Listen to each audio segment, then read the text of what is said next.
Okay, it is 7 o'clock. Good evening, everyone. Sego ani buju endio wachea kwekwe. As the mayor of the city of Kingston, I offer these words in the spirit of this gathering. Let us bring our good minds and hearts together as one to honor and celebrate these traditional lands as a gathering place of the original peoples and their ancestors who were entrusted to care for Mother Earth since time immemorial. It is with deep humility that we acknowledge and offer our gratitude for their contributions to this community, having respect for all as we share this space now and walk side by side into the future. So with that as an official call to order, Madam Deputy Clerk, do we have a quorum? Yes, Mayor Patterson, we have quorum. At this time, I would like to confirm the following individuals in attendance from council. We have Mayor Patterson, Councillor Hill, Councillor Hutchison, Councillor McLaren, Councillor Neal, Councillor Osterhoff, Councillor Osanic, and Councillor Stroud. At our meeting tonight from staff, Lanny Hurdle, Chief Administrative Officer, Paige Agnew, Commissioner of Community Services, Neil Carbone, Commissioner of Corporate Services, Craig Desjardins, Director of Strategy and Innovation, Peter Hugenboss, Commissioner of Business, Environment and Projects, Brad Joyce, Commissioner of Transportation and Public Works, Sean Armstrong, Fire Chief, John Bolignone, City Clerk, Jeff Bumstead, Chief Information Officer, Jennifer Campbell, Director, Heritage Services, Brandon Forrest, Director, Business, Real Estate and Environment, Casey Keys, Administrator, Rito Crest, Ruth Nordegraff, Director, Housing and Social Services, Karen Santucci, Director, Public Works and Solid Waste, Janet James, Deputy City Clerk, Julie Salter-Keene, Manager, Climate Leadership, Julia McCarty-Jansman is our meeting host tonight, and Colin Taylor is here to provide technical support. Tonight we have delegations as follows. Number 1, Megan Knott, Tourism Kingston, and Mary Jo Courier from downtown Kingston, Pavna Varma from the United Way, Carol Ravnas from Addiction and Mental Health Services, and Maggie McLaren. Thank you. Okay, thank you very much. So welcome to everyone, and a special welcome to Neil Carbone, who's our city's new Commissioner of Corporate Services. It's great to have him as part of the team. Okay, so we were just meeting Committee of the Whole closed meeting. We did discuss several items, including an update on various Ontario Land Tribunal appeals, employment lands, and an organizational update. So I will ask for a motion to waive our procedural rules and have the clerk report. Moved by Councillor Neal, seconded by Councillor Kiley, that Council rise from the Committee of the Whole closed meeting and that the,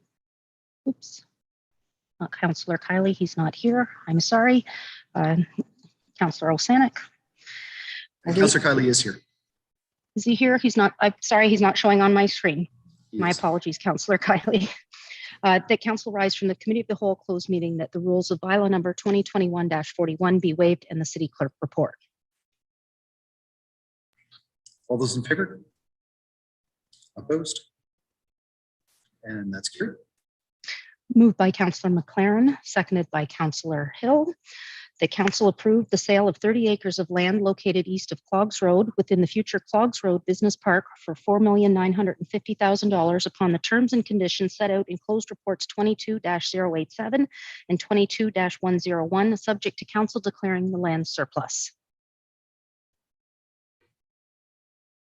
Okay, all those in favor? Opposed? And that's carried. Okay, next we'll move to the approval of the addends. We have 2 addends that we will approve together. The first addends is a couple of additional delegations, an item of miscellaneous business and communications. And then on our second addend, we have a motion of congratulations and a new motion. Can I have a mover and a seconder for the addends, please? Moved by Councillor Neal, seconded by Councillor Osanic. All those in favor? Opposed? And that's carried. With the indulgence of council, I would like to be able to deal with new motion number 3 at this point, if nobody has strong objections to that. I see that Deputy Mayor Holland is not here at the moment, so I'm going to ask if Councillor Hill, would you be okay to take the chair and for this new motion? Sure, absolutely. Why not? And I recognize you. I'm going to ask if you can read it. If you have. Okay, I just need to get to where it is. So is it It's in on, the regular agenda or is it in the added? it's on addendum number 2. Well, actually, you know what? What we'll do I've is got it. ask the clerks to just put it up on the screen. I've got it right here. Okay, great. So the consent of council is requested for the addition of new motion number 3, moved by Mayor Patterson, seconded by Councillor Osanek. Whereas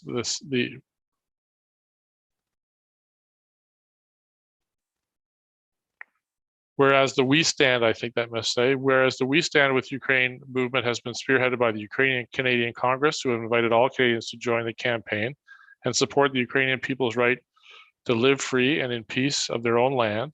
And whereas Kingston City Council wishes to stand in solidarity and show its continued support for Ukraine, therefore be it resolved that City Hall be illuminated with Ukraine's national colors, blue and yellow, every night in March, for which a previously approved illumination has not already been scheduled. Mayor Patterson. Thank you very much, Councillor Hill. So I'm sure that everyone around the council table and across our community can agree that we've all been galvanized by what we've seen take place over the last week. The outpouring of support across our country, around the world, but here, especially in our community, Kingston, to stand with Ukraine, to stand in solidarity with them, to stand against aggression and to stand for democracy and freedom. I think that this is an important moment to be able to show that support. Last night, I had the chance to meet with some Ukrainian students at Queen's University. Now, these are students who are now finding themselves stranded. Some have lost contact with their family members. Some of them have family members that are directly in harm's way with the attacks that are occurring right now. And so I think that this is an important time for us to be able not only to stand with Ukraine, but to also show support for those in our community and our Ukrainian community and others that are being so directly affected by the attack by Russia against Ukraine. So this is a symbolic, I think, an important act. There are efforts happening at a community level to know what else we can do to help support local Ukrainians that are most impacted by the current war. And I think that this is an important step for us. And the reason why I've asked for council's consent to deal with this motion now is that if we approve this, then we can start lining up City Council tonight here on the 1st of March, again, and just show our support for Ukraine. So thank you very much, Councillor Hill. Thank you. And unless there are any other questions or comments, I'll call the vote. So seeing none, all those in favor? And that's carried. Thank you. And I return the chair, Mayor Patterson. Great. Thank you very much to you and the rest of council for that. Okay, so moving on, are there any disclosures of potential pecuniary interest? Okay, not seeing any, so we will move on. We have no presentations this evening, so we will move on to delegations. Our first delegation, Megan Knott from Tourism Kingston and Mary Jo Courier, Executive Director of Downtown Kingston Business Improvement Area, will appear before council to speak to clause 4, report number 29 from the CAO with respect to the Community Focus Group Downtown Improvement Plan. And just a reminder and note to all of our delegations, you have up to 5 minutes to speak, and then we will open it up to questions from members of council. Ms. Knott and Ms. Courier, welcome, and you have the floor.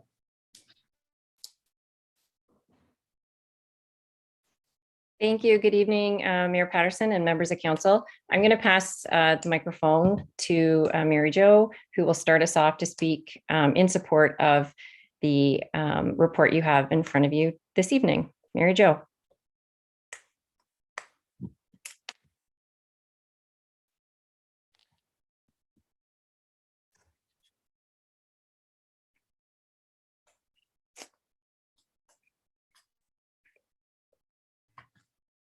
Mary Jo, I think you're on mute. Oh, there we go. There. Hello, sorry about that. Thank you for having us tonight and giving us the opportunity to share some of our thoughts and observations in the downtown core from a tourism and business perspective when it comes to the future success of downtown. Megan is going to talk about some of the tourism aspects, and I will then follow with some social services and beautification and garbage in particular aspects. Next slide, please. So obviously the importance of having a healthy downtown core goes hand in hand with having a healthy tourism economy. So obviously we know that there is a concentrated number of hotels in the downtown core. We do know that despite the pandemic, we see a growing international and domestic tourism market year over year in Kingston. We also know that the night economy as it relates to tourism is absolutely essential, needs to be incubated, and it has to be safe in the way that people are able to go out and all seasons experience what Kingston has to offer from the standpoint of ensuring there's enough lighting, ensuring there's enough safety measures in place so that in public spaces, tourists and residents alike feel safe. We also know that walkable cities are the most attractive cities to tourists. And in fact, the integrated destination strategy, which has had the support of council as well as our tourism partners, has called for a defined tourism district, and that tourism district is located downtown. So, I would like to make sure that I'm clear that tourism partners are speaking in support of this report tonight, mainly due to the fact that we're supporting some of the pieces, or not all of the pieces that are in this report, but specifically street closures, specifically highlighting the fact that improved public spaces are an absolute need in the downtown core, especially those related to small pockets within a pedestrian-friendly zone, and especially in and around Confederation Park. Next slide, please. I want to talk about the number one priority that I see in the downtown core for 2022, and that's taking responsibility for the vulnerable in our community. I think it's sort of human nature to hope that somebody else will deal with a situation that is escalating in the downtown core when it involves street-involved individuals. And I look at the people on the streets of downtown as part of our community. So we would like to advocate on their behalf for better solutions. I think it's important to remember that the people that are in the downtown core that are suffering are people. The downtown community does care. I think sometimes because business comes first, and that is our mandate at the BIA to help businesses succeed, that sometimes it comes across differently, but we do care about the vulnerable in our community and are looking for solutions that are first and foremost taking care of the vulnerable individuals. We're looking for a one-call solution when there is a situation happening on the street that is outside of our professional skill set.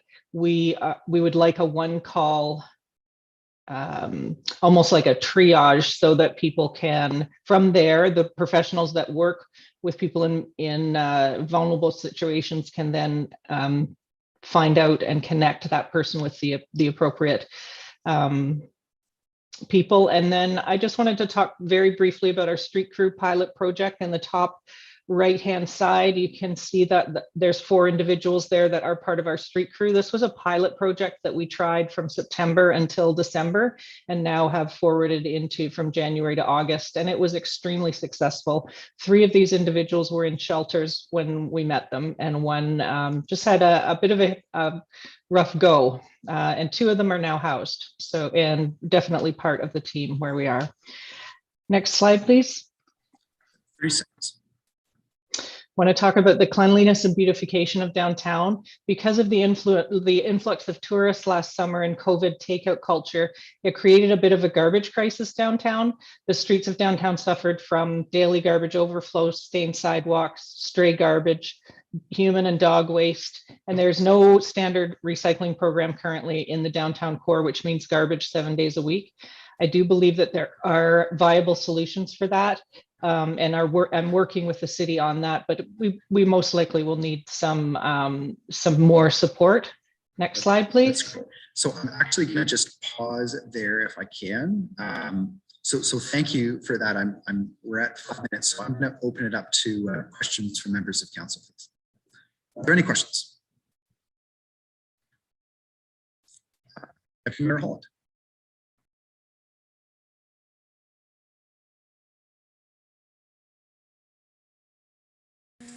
Thank you, Mayor Patterson, and through you. So this touches on something that you were just speaking to, so hopefully provide a bit more time for explanation or clarity. So there were the recommendation seeking funding for addition of 2 outreach workers. We did have street outreach workers doing the work during the work previously. That was, years back prior to the pandemic. That was the role of street outreach to a large extent. They did go and do work with people who were living in the rough elsewhere, but the most visible role was on what's really Princess Street downtown. So with this crew, the addition of the crew, and then this new role for outreach workers, it seems as though there'll be lots more visibility, lots more points of contact for people who are experiencing challenges and might need a referral or some support. So if you could just speak to that, that'd be great.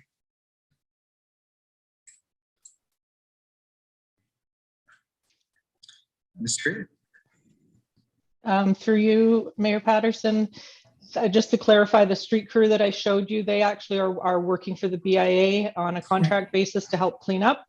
But they do have relationship with the entire community of street involved individuals. So there is some interaction there. The current outreach strategy that's been in place in Kingston for quite a while is not able to, they're citywide, so they're not able to concentrate specifically on the downtown and often aren't available when we have a situation that's escalating. So this is a solution for not only that particular scenario, but also for our businesses to be able to have somebody to call when something's ongoing and they don't have to wait 2 or 3 hours for somebody to come down. About 90% of the things that are happening in downtown that we need addressed don't need police involvement. Great. Okay. Yeah. Thanks. And so then the next question is, I guess, related to the one call model. Is there, I mean, we've been doing a lot. I'm actually going to jump in here, as I wonder if that might be a question you may want to wait for the second delegation. Sure. I don't know. I mean, I'm not sure that Ms. Knott, I mean, you're welcome to, I'm not trying to close that off, but I'm not sure if you guys are comfortable answering questions about the one call system or not. Okay. Yeah, that's fine. I mean, I'm happy to get more information later. I guess I was curious more to learn about what was left from the presentation. Thanks. Other questions? Councillor Neal. Thank you very much. And I have a couple of questions of staff that I'll ask later, but I'm always a little concerned. I totally support the recommendations that are before us here, but perhaps you could comment on what I always comment on when these things come up, which is what can we do beyond Division Street? Because I know the boundary of down the DBIA, but that's not where things end. So perhaps you could comment on that. I can start, Councillor Neal, and then pass it to Mary Jo, but essentially you're making a great point. And I have to say, in working with Mary Jo for the past year and a bit, the old definition of boundaries of the DBIA doesn't exist in my conversations with Mary Jo like it has in the past. Mary Jo's support of the tourism district or hub, or the idea that downtown benefits if, depending on where, land crossings are, it doesn't really actually matter. That Mary Jo is working with all of us to support a healthy and vibrant downtown. So yes, where there would be a standalone map where we could define what streets would be in and out of boundaries of DBIA. I have to say it's really refreshing to work with Mary Jo, because she sees that, to your point, Division Street is part of downtown. It's a really important access route into the downtown core. So I just wanted to share that. Certainly, I'm really happy to work with that kind of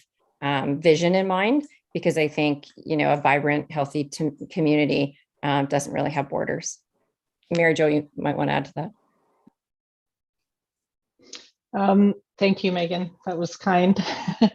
I do see this particular project definitely being focused in the downtown core, which is the majority of the BIA for sure, but the vulnerable population don't see boundaries and borders. We're not going to be taking care of the West End or the East End or somewhere that's 5 or 6 kilometers out, but definitely it's the surrounding area of the downtown core. Thank you. I appreciate that. Okay, next is Councillor Stroud.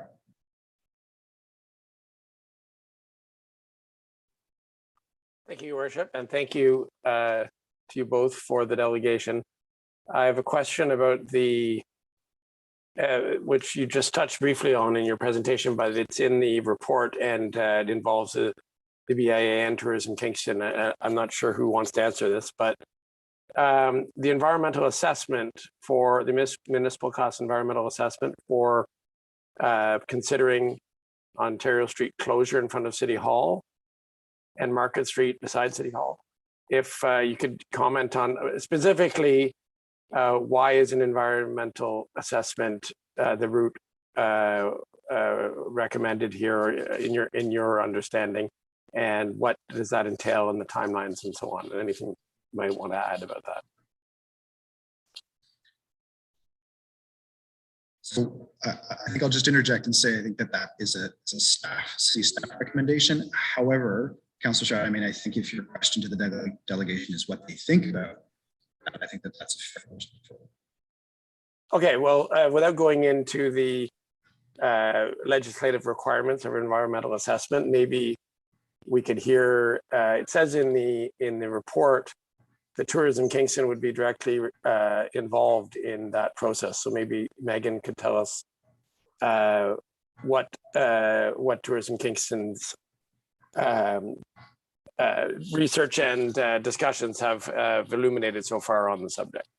Sure. Yeah, absolutely. Thanks, Councillor Stroud, for the question. So as you'll remember, back in I want to say it was 18, we did some temporary street closures of Ontario Street, and we did those to test our ability to have significant street closures in and around Springer Market Square, whereby we allowed pedestrian access from the square itself through to Confederation Basin. We worked with city staff as well as community partners to program those particular weekends. In addition, we've done temporary street closures of Market Street for the past 2 years through Love Kingston Marketplace, and again, programmed and ensured there was lots of seating and just made it a vibrant space. And then, of course, the DBIA initiated a street closure of King for the last, I'd say, 8 weeks, putting those illuminated teeter-totters, which were very well received by community. So we've really been looking through the integrated destination strategy, which was published in 2018, that gave us sort of the mandate to look at temporary and permanent street closures, especially in a tourism zone or a district downtown that would allow more walkable, safe places for people to cross, people to enjoy. And so what we need to do now is that we've tested certain areas within that district, as it were, the Ontario Street, the Market Street, as well as King Street.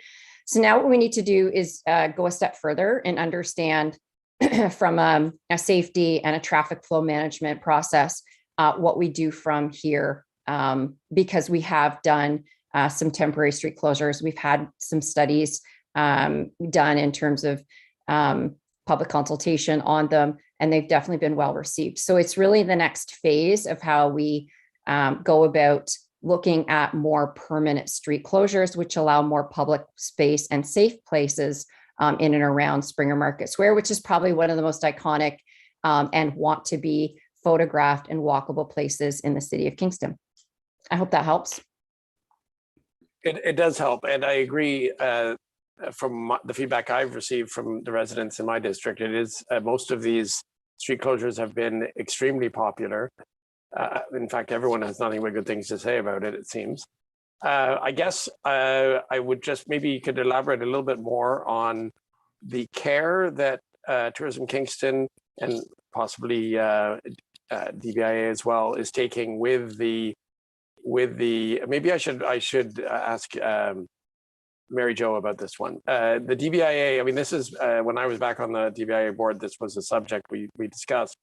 So I'm wondering if you could elaborate on the sort of very careful nature of these controlled street closures and how that relates to the success of the particular events, and what might be different if we're looking at a permanent closure.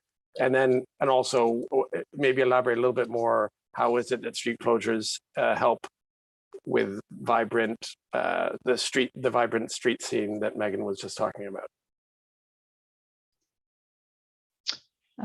Through you, Mayor Patterson, I guess first of all, I would say that since I've been resident of Kingston, which has been about 8 months, I've been absolutely in awe of how the city of Kingston takes care to move forward on large projects. And for me, I consider this a very large project, even though it might not be, structurally large. It's a big change in our community, and especially for the members of the BIA. So I'm confident that the city, as well as TK, is going to do their due diligence going forward.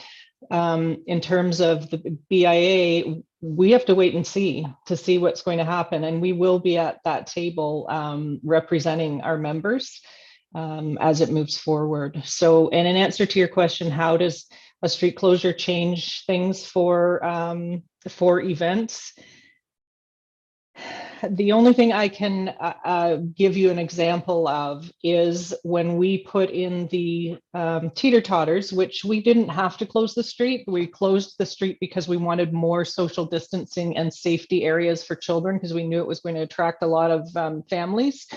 We went from the lowest day of pedestrian counts from 275 up to over 2,000 in a day on our first teeter-totter round, and that just kept, it didn't stay stable in terms of the 2000, but it definitely continued to creep up as we had that installation. And that type of installation is very different than just closing it for a blues fest.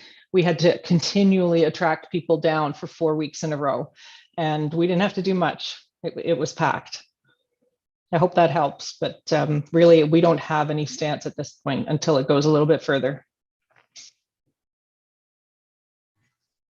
Okay, thank you very much. Next is Councillor Osanek. Thank you very much, Your Worship, and thank you for the delegation. I just wondered, did the focus group, did they talk about more washrooms at all, or is there sufficient washrooms downtown? Did that come up at all as a problem? I didn't really see that in the report.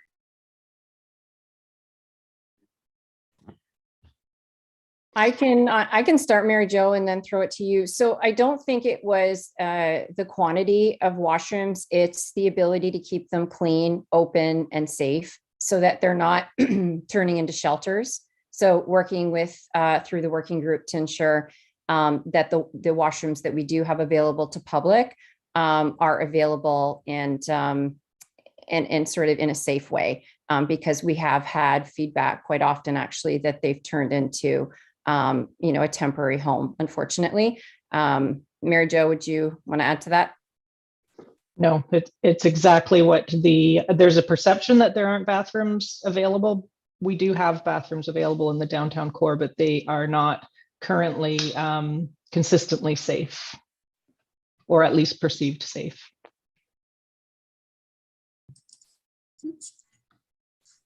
Thank you. Okay, are there any other questions? Okay, Ms. Knott, Ms. Currier, thank you very much.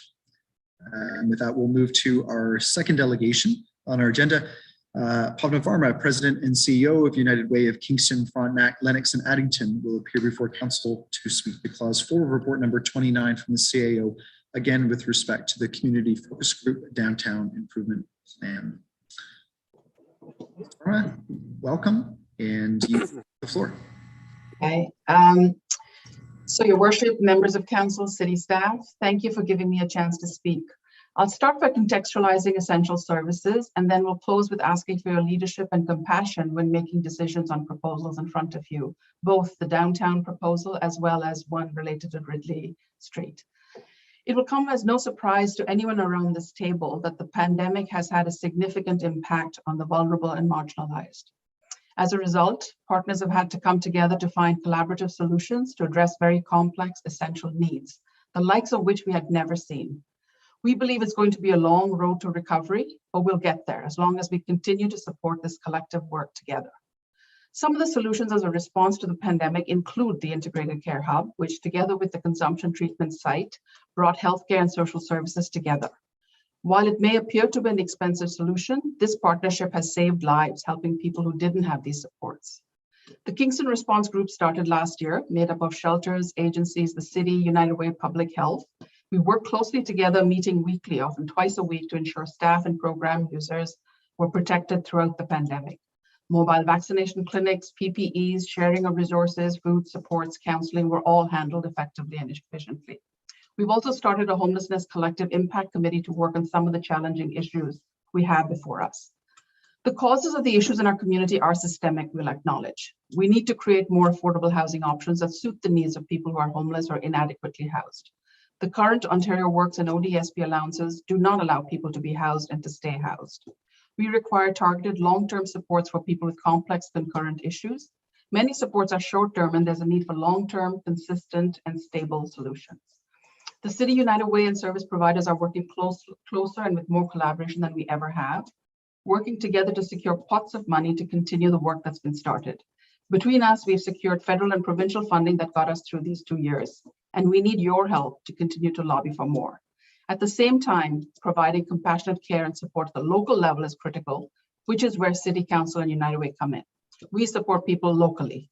Many of the residents in need are your family, friends, neighbors. Many of them you went to school with, or worked with, or lived in the same neighborhood. While we're not going to be able to address all these issues in a month or a year, you've some proposals in front of you today that I would urge you to consider. I would like you as municipal leaders to think about the enormous differences you make through your decisions tonight and in the future. Each of these proposals will positively impact and change the lives of residents who need your help. Extending the services provided through the warming center is essential and can provide a pathway to housing options that many would not have. Providing day services for people, we know this works. Having a safe space with access to professional caring services can turn lives around. We do not have enough shelter beds, so providing a space for people to shelter with dignity is essential. 4 years ago, street outreach services was started in Kingston through United Way in the city, delivered by home-based housing. These connect people with a counselor who meets them where they are and connects them with services when they are ready. Having 2 additional workers downtown will make such a difference and increase the number of connections for people who are homeless. Helping people access affordable housing is essential. We know that. Helping women and children is critical. We have a higher than average number of women who are homeless in Kingston. Supporting the proposal for Downhouse to provide services for women and their families in safe housing is going to have a huge impact. We know Downhouse does excellent work. United Way has been proud to support them with their existing programs. They will do a great job supporting the Ridley Street housing as proposed. I know there are budget constraints. I realize council needs to be fiscally responsible. I'd like you to think about these investments, not just in terms of dollars, but lives changed and lives saved.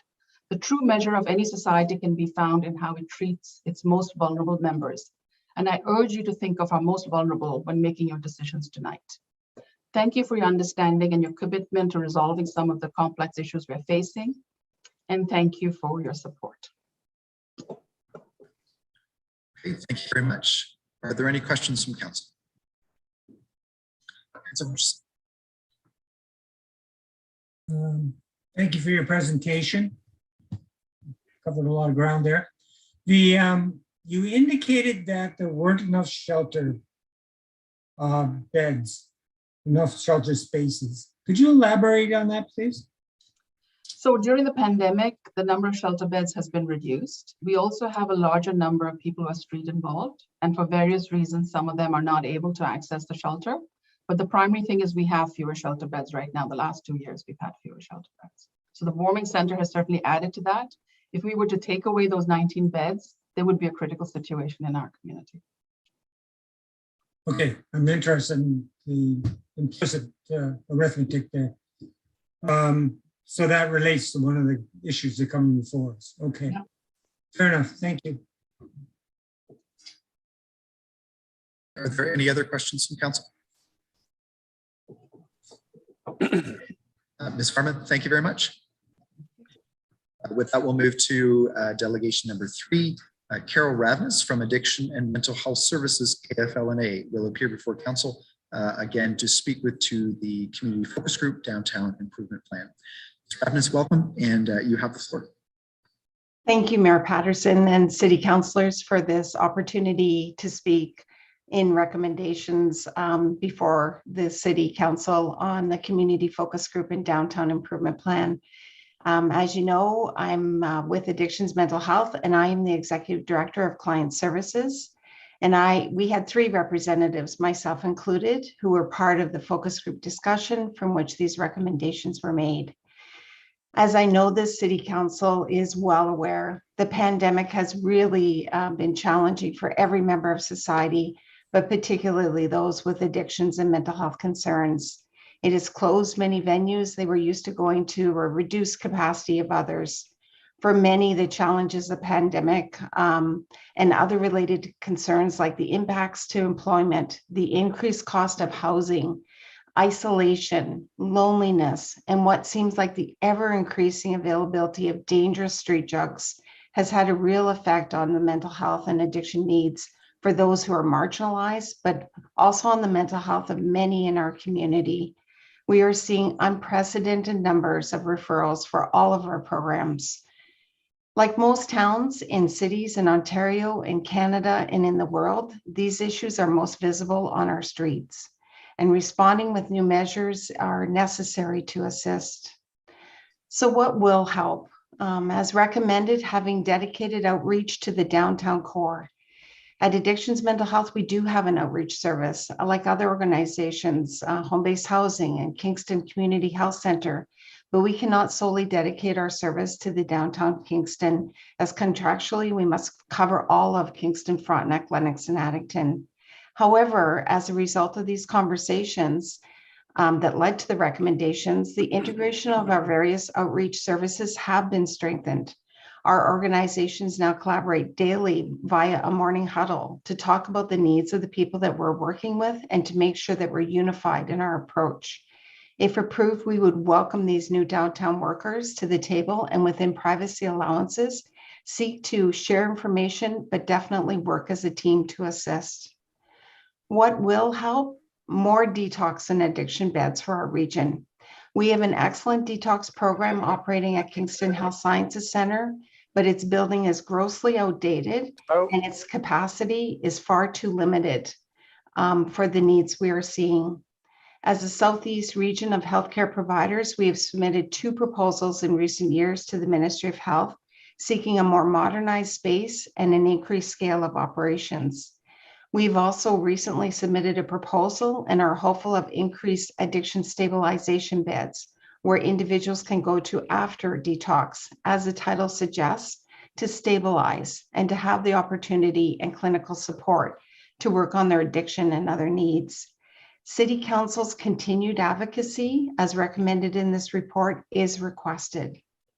What will help? Having more spaces for homeless individuals to spend their day, i.e. drop-in centers, and a place to rest at night, both part of this report's recommendation. As City Council knows, the challenges are real and the solutions are not simple or easy. At Addictions Mental Health, we will continue to work alongside city staff and partners to assist those in need.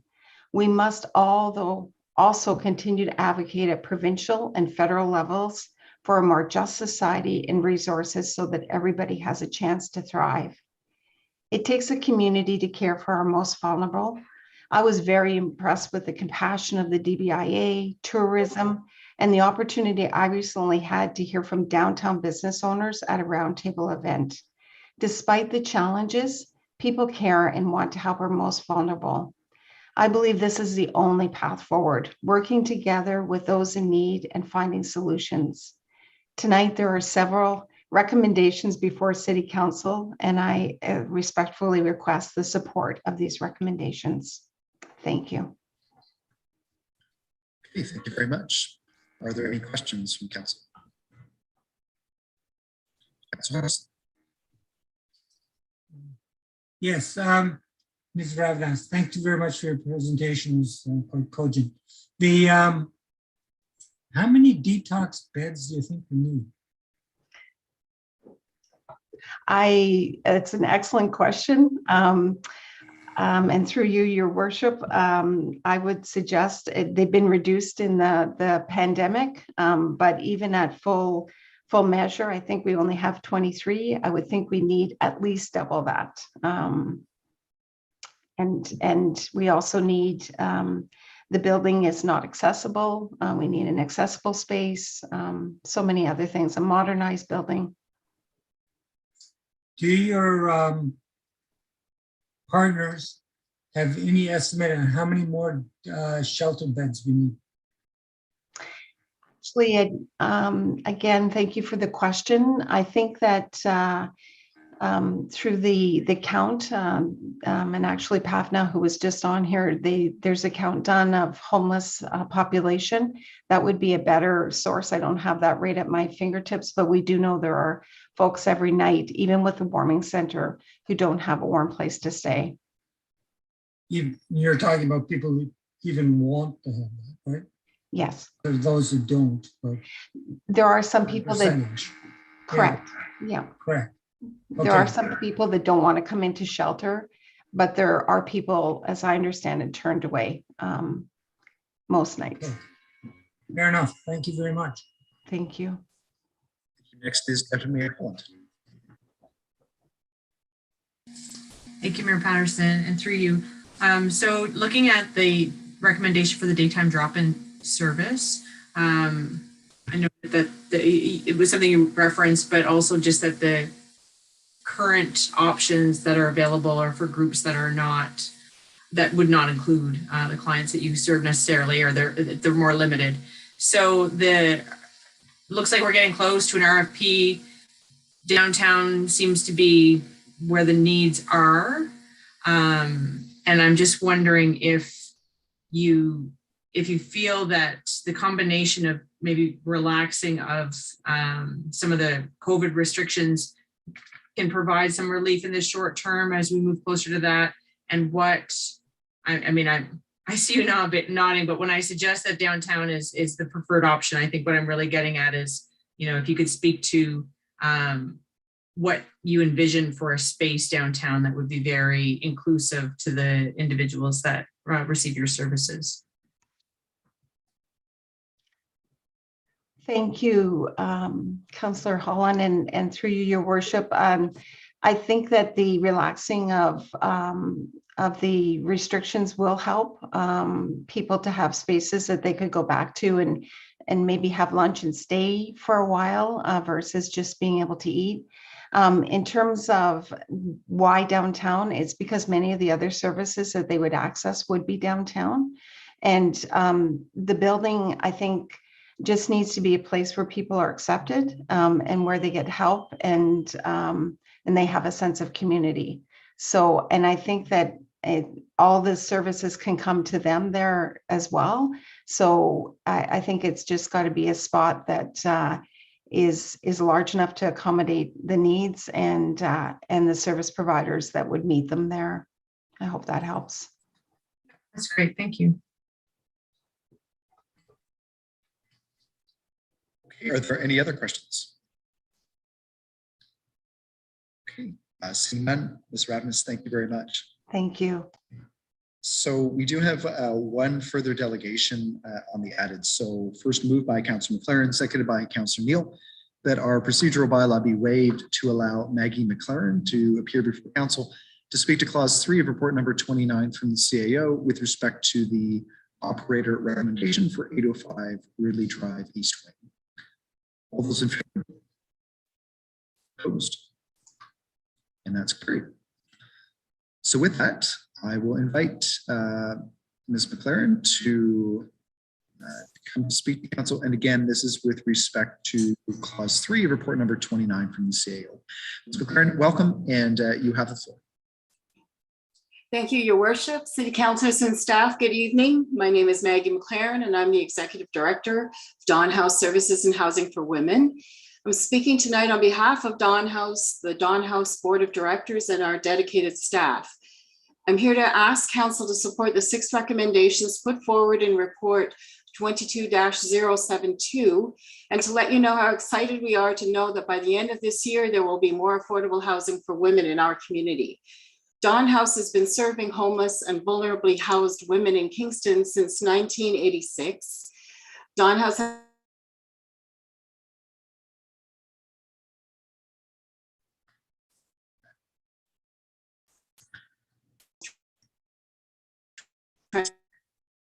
transitional and supportive housing at our current local transitional housing unit and 9 affordable supportive apartments. These 12 new deeply affordable apartments at 805 Ridley are so needed in our community.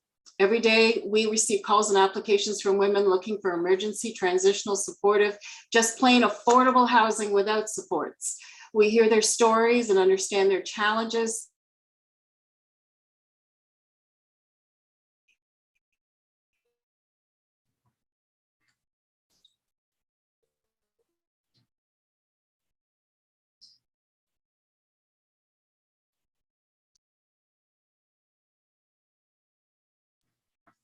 We see Ridley Drive as an opportunity to provide more support for women that enables. Ms. McLaren, I'm actually just going to jump in if I can. I think that there's perhaps some internet connection issues, and we're losing you a couple of times. So I'm wondering if you're okay to continue, but perhaps to turn your leave your camera off. That might help with the connectivity, if that's okay.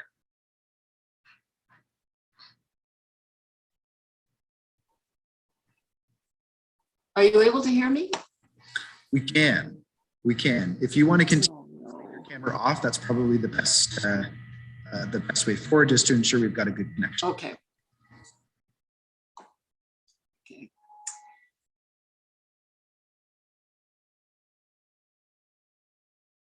Them to transition towards greater independence. We see some women being able to move directly into Ridley Drive, while others may transition from our current location where we serve clients with higher acuity. This would provide opportunities for women requiring more supports to be served at our Milford Drive location. As some of you may remember, our neighbors were not happy about Dawn House moving into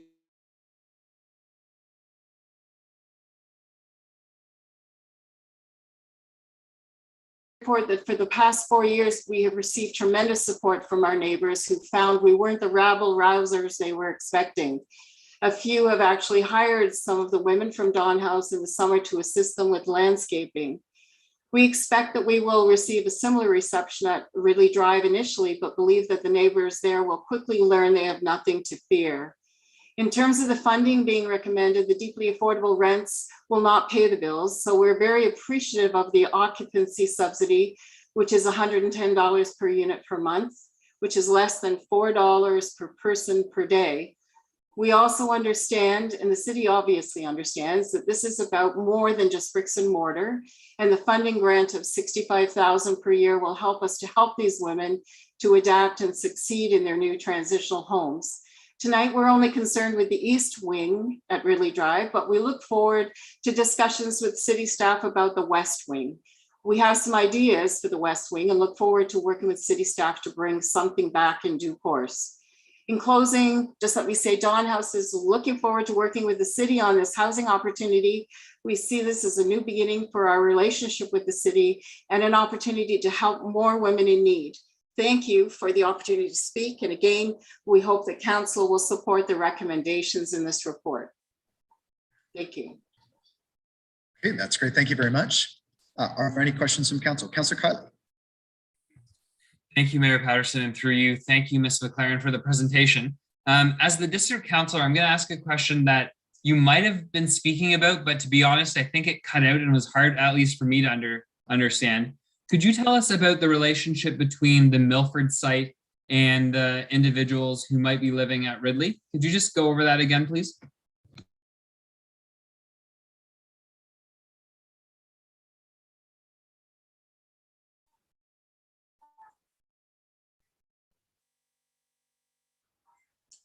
I'm sorry, I'm missing that. We're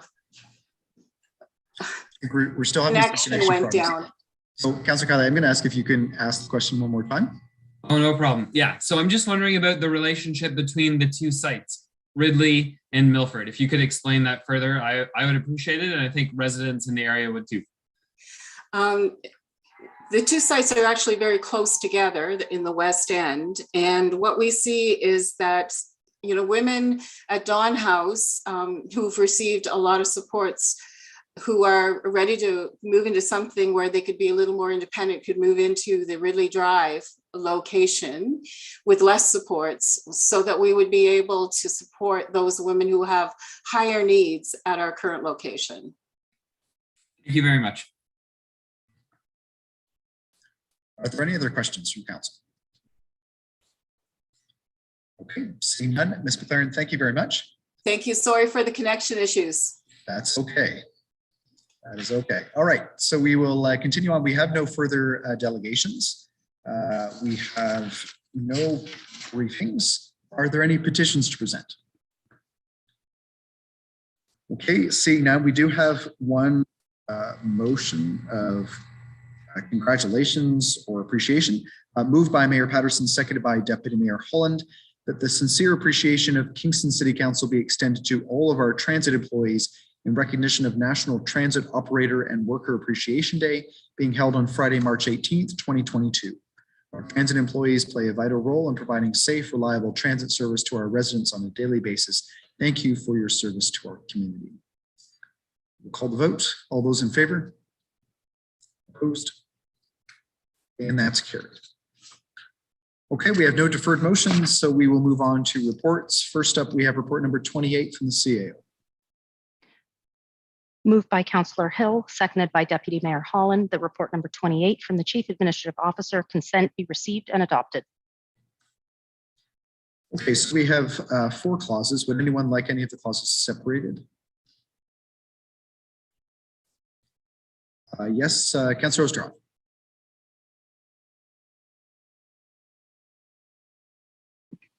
Sorry, Mayor Patterson, I just forget the number here. Maybe I'm wrong. Maybe it was the other one. Number 4. Can you hear me? Sorry. Number 4, okay. Deputy Mayor Holland. Sorry, it was the next one. Okay, no problem. Okay, so first we will vote on the first 3 clauses, and then we will look at clause number 4. So clause 1, award of contract, commercial laundry equipment. Clause 2, renewal of the service level agreement between the City of Kingston and Sustainable Kingston Corporation. Clause 3, reports declare surplus lands east of Clogs Road for transfer to employment lands inventory. All those in favor? Opposed? And that's carried. Okay, number 4, community risk assessment, Kingston Fire and Rescue. Councillor Ostroff. Yeah, thank you, Mayor Patterson. I guess I have a question there too. I just really appreciated the report and the work that went into this. It was a lot to go through, and I guess I'm just going to ask Chief Armstrong if there was any particular highlights, like where I really appreciated the evaluation of risk, like for my area and every area, but specifically when I think about the rural area and the low risks. And I guess I'm just wondering, is there something that should be highlighted that came new in this that we didn't know before that is important for us to know as a council, or were we supposed to pull all that out, or can you help us with that, Chief Armstrong? For sure, Councillor Oosterhoff, and through you, Your Worship. There wasn't any big highlights other than it was a very in-depth, comprehensive look at the community, and a look that really hasn't occurred since 2010, and that occurred right after municipal restructuring. So we wanted to take a deep dive into the risks, and we evaluated risks across 185 geographic planning zones. We looked at the probability, impact, and consequence of those risks occurring in each one of those zones. And then we also overlaid the geographical challenges, the critical infrastructure, the occupancy types within each zone. And we summarized all of the zones up to, as you stated, the 78% low risk, 2% moderate risk, or 20% moderate risk and 2% high risk. And we had no maximum risk. And so we were quite enlightened by the fact that we need to look at really optimizing our current response capacity within existing resources. And we intend to do a comprehensive look at the response times and overlay them with the locations of the fire stations. And we think we're finding some preliminary information that really outlines that we can improve response times by adjusting some of the municipal boundaries that were pre-municipal restructuring. So we're going to look at that, and that hasn't really been looked at since 2010. And we hope to incrementally improve response times over the next year by about 5%. And we reported that to the community risk assessment and the response time measures to the peer assessment team that came from across Canada when we embarked on our accreditation process. So this community risk assessment, while it was also a provincial requirement, aligned very nicely with the requirement to do that under the accreditation process. So we'll report back in each year on if there's any changes, and we'll certainly be in a good position to file this with the province before the deadline of 2024. So I think we're in good shape, and we'll keep our eye on things. And we do have some projects that came out of this community risk assessment, many of which came from the community themselves as a comprehensive community involvement process that we worked with in collaboration with customers and communication and customer experience staff. And we had great support from our IS&T staff, and while we compiled this document. Thank you very much. I think as councillors, we all think about this as a critical need, and we really appreciate that it's in great hands. Thank you. I saw another hand. Councillor Hutchison. Yes, go ahead. Thank you, Mr. Mayor. Thank you, Chief Armstrong, for a good report. And we need to thank you and the firefighters and the employees of the department for. I think the results are quite clear that they're doing a good job. I've got a couple of questions, though, just 800 and some pages long. One tends to get lost in it. The accounting for the responses and the medical and so on, but it only adds up to 66%. So I was wondering what the other third were doing. So we took the most prevalent responses that were measurable, that were some of our higher life safety risks. So we looked at medical emergencies, fires, and technical rescues, which include motor vehicle collisions where we may have to extricate a patient from the vehicle. The rest are classified under other, and we did report in depth on what those others were. 12% of those other calls were false alarms, and we're looking at continuing our false alarm procedure to recover costs for reoccurring false alarms that need to be addressed after the second or third response. Okay. I have a question with to do with the response times as it's reported there. The first on the scene, which I read that section and more, it says the total response time benchmark, that's the benchmark to give you, the system gives, is 410 seconds, and then the baseline response time was 473 seconds.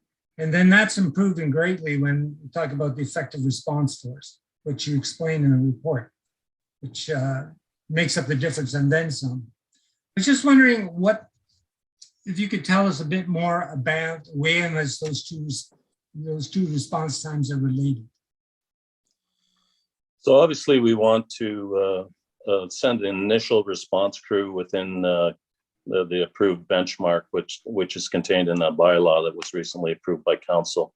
So we wanted to measure that incrementally for the first due arriving units for heart attacks, to address an initial fire, to address an initial car accident, or to respond to a false alarm.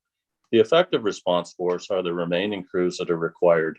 And part of this risk assessment, we looked at the actual tasking that would go with low, moderate, high, and maximum risk in both fires, technical rescues, and medicals. And we came up with the effective response force is the arriving crew. In that area you referenced, Councillor, we have noticed the 15% gap or 63-second gap in the urban career, and a 20% gap or 117 in the volunteers in the urban area. And in the rest of the area, the rural responses by the volunteer contingency that we have at Kingston Fire and Rescue, they meet both the benchmarks in both the first due and effective response force. So one of our goals within the community risk assessment is to incrementally improve the total response time. That is the time it takes for the communicator to process the call, the time it takes the firefighters to put on their personal protective equipment and get on the truck, and then the travel time to that scene. So each one of those incremental times is measured to the 90th percentile, meaning in 9 times out of 10, they'll do that within that time or better.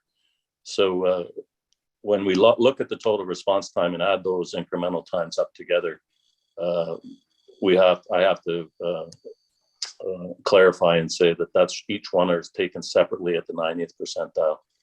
So we can then look at each one of those incremental times and set out an improvement plan. And that was part of the accreditation process, was to continually improve all of our workplace processes so that we can get a real good handle on what we're managing. Thank you. I don't think it's appreciated by some citizens that all of this, not only in terms of safety and that, but it underwrites the insurance assessment. And I was wondering if you'd like to comment about that, since it's an indirect benefit of having a good fire service. Well, I'm not, thank you, and through you, Your Worship, I'm not an insurance adjuster, obviously, or an evaluator for risk. However, we do undertake some things that the insurance companies take note of, especially in the rural areas where we supply water to areas without hydrants.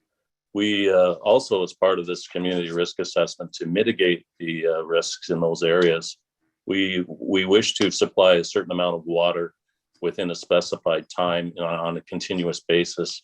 And those processes are up to date as a result of accreditation. And we will be revising those as required under the Fire Underwriters Agency. In the hydrant areas, we work with our utilities provider to make sure that the hydrants are inspected, they're flow tested, and we understand what the pressures are in each of the areas we respond to. And where there's lower pressures, which is very, very infrequent, we would work with the utility provider to ensure that while those pressures are being worked on or repaired, that we have a supplementary water supply that would be brought into the urban area if a hydrant if a street was out of service and they didn't have water, which is very rare. And so all of that goes to mitigate the risk and take the risk and the consequence out of that and the impact of those risks. In our vulnerable occupancies, we do 60 plus vulnerable occupancies within the community. Our fire prevention inspection staff work with the operators of those vulnerable occupancies, and they do timed egress drills to make sure that people that have mobility issues and need to evacuate from their dwelling, they can do so safely and within a certain amount of time. And we also make suggestions to the community to provide added measures for their occupancies to ensure that they have more time to get out if their mobility is greater or impacted in a greater way. Great, thank you, and congratulations on your accreditation. Thank you. Okay, if there are no other questions, we will call the vote on clause 4. All those in favor? Opposed? And that's carried. Okay, under report number 29 from the CAO. Moved by Councillor Hutchison, seconded by Councillor Osanek, that report number 29 from the Chief Administrative Officer recommend be received and adopted clause by clause. Okay, so the first clause is award of contract, review and updating of airport master plan. Councillor Osanek.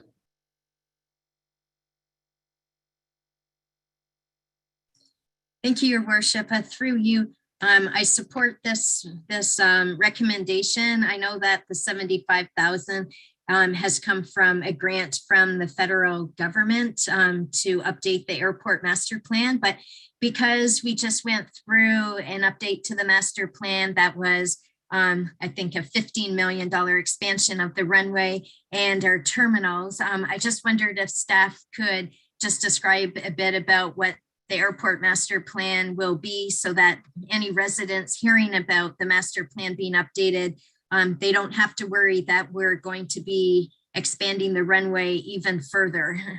If staff can comment on that. Mr. Desjardins. Thank you, through your worship, to Councillor Osanek. So the master plan is a very important planning document for airports. It's done usually every 10 years. It's been delayed because of the pandemic. It really sets out the vision for the airport. It will build on the work that was done during the expansion of the airport. But because of the pandemic, the focus of this master plan will really be on looking at the business model, exploring aviation and non-aviation related business development, taking advantage of the opportunities that the airport expansion has provided to provide improved air service.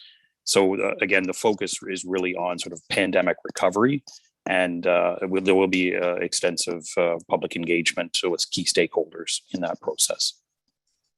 Okay, thanks very much, and I support this. Okay, so we will call the vote on clause 1. All those in favor? Opposed? And that's carried. Clause 2, contract amendment near map. Councillor Ostrov. Thank you, Mayor Patterson. I'm not completely clear on this, and I was wondering if we could maybe, I have read about it, actually understand its importance at this time. We've just had some delegations speaking, and I think we all acknowledge the importance of their support, and I'm wondering if this is actually that important at this time. And so I'm trying to, I have trouble supporting something like this when I would like to see us be supportive of the other initiatives that we will support tonight. So can I have some comments on why this could not be delayed for a year, say? Yes, Mr. Desjardins.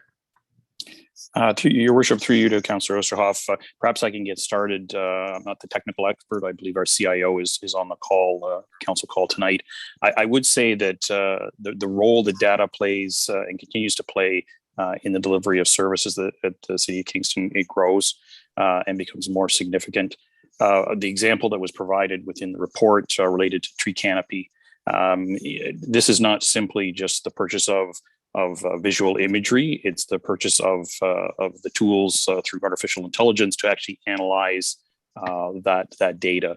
The work that we do with planning, with public works and other departments is integral and critical to the delivery of services across the city. So certainly appreciate that resources are limited within the city, but this is a budgeted item. It's something that will be well used across the city and will provide impact both for city but also for residents. And perhaps I'll hand it over to the CIO for further comment. Mr. Blumstead. Thank you, Commissioner Desjardins, through you, Mr. Mayor. Yes, as Craig said, the use of data and these artificial intelligence and machine learning tools are becoming much more kind of critical and integrated into the various processes of the city. And in fact, one of our goals here and one of the real benefits is to gain staff efficiencies so that rather than having to have staff visit a specific location, we can actually identify whether we need to make a site visit. We don't need to spend money and burn fuel to send a crew out. Therefore, those staff can apply their effort to some higher value activities. We can, for example, we can proactively look at the various poles. Is a tree branch impinging on a pole? We can identify that without having to have either a citizen identify it or a crew drive the roads. So the goal here is to really increase the operational efficiency of the organization as a whole through various departments as we apply this technology, make the data available to the public where we can as well. And while it is an incremental cost, as Mr. Desjardins said, it is in our budget, and those costs will be recouped through staff efficiencies and just faster service delivery and more effective use of staff time.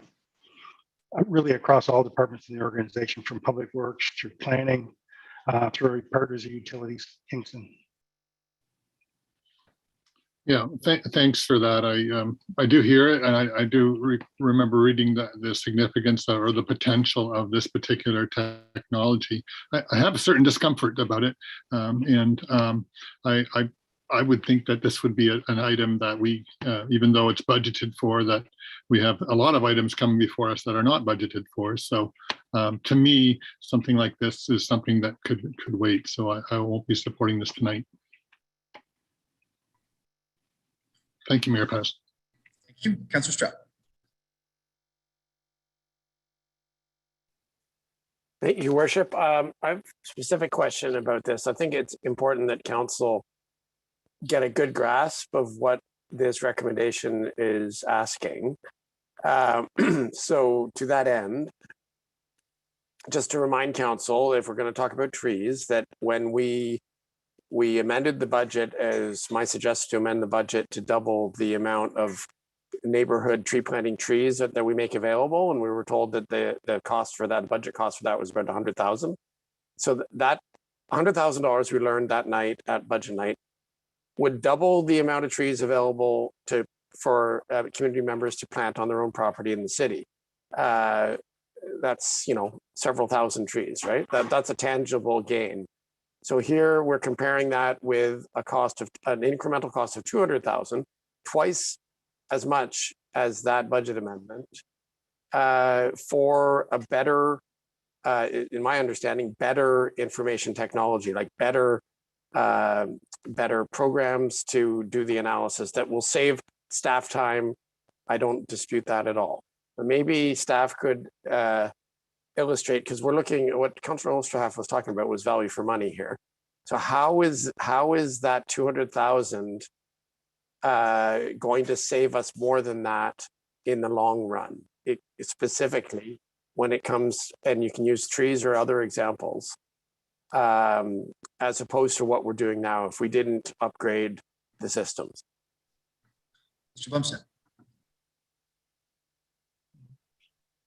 Thank you, and through you, Mr. Mayor. While we don't have the specific staff time an analysis completed to really quote hard dollars, the value here is really spread across not just trees, but all departments, as I said, and we've been working with the planning group on assistance and more efficiencies around the zoning bylaw, changes in the harmonization of the zoning bylaw coming up, how we interact with builders and development organizations to make that more efficient, land use planning, applications to emergency dispatch, zoning, transit route planning and optimization of routes.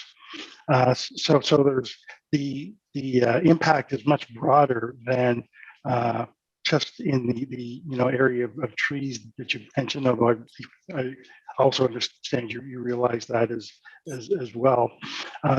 This is a relatively new area, an important area though for the city to get engaged in, so that we can exploit the data that's available to us to really move forward and get the information that the various departments need to work more efficiently. That being said, I don't have information with me to quote specific dollar savings that we would realize in specific use cases, because we are in the process of developing those use cases with the various departments.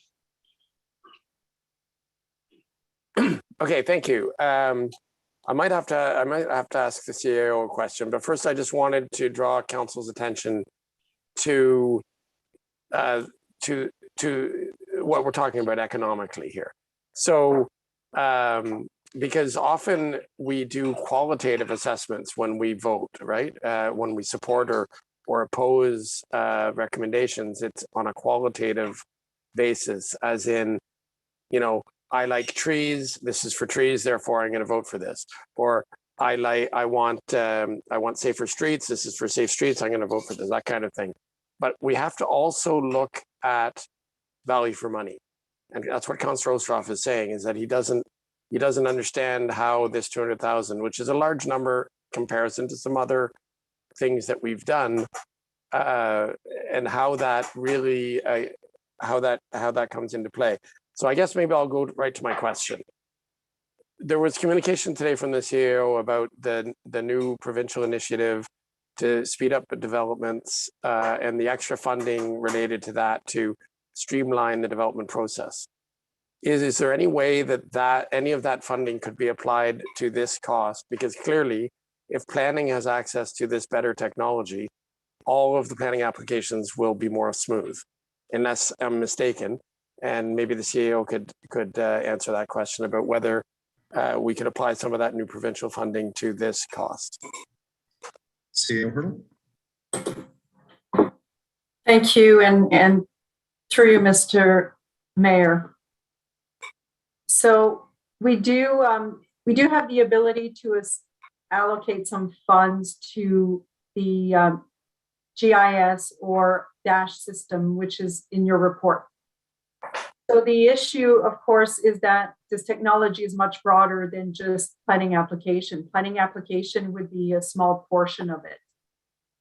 And we could look at that particular portion. So if it was 25,000 or 30,000, we could look at allocating that.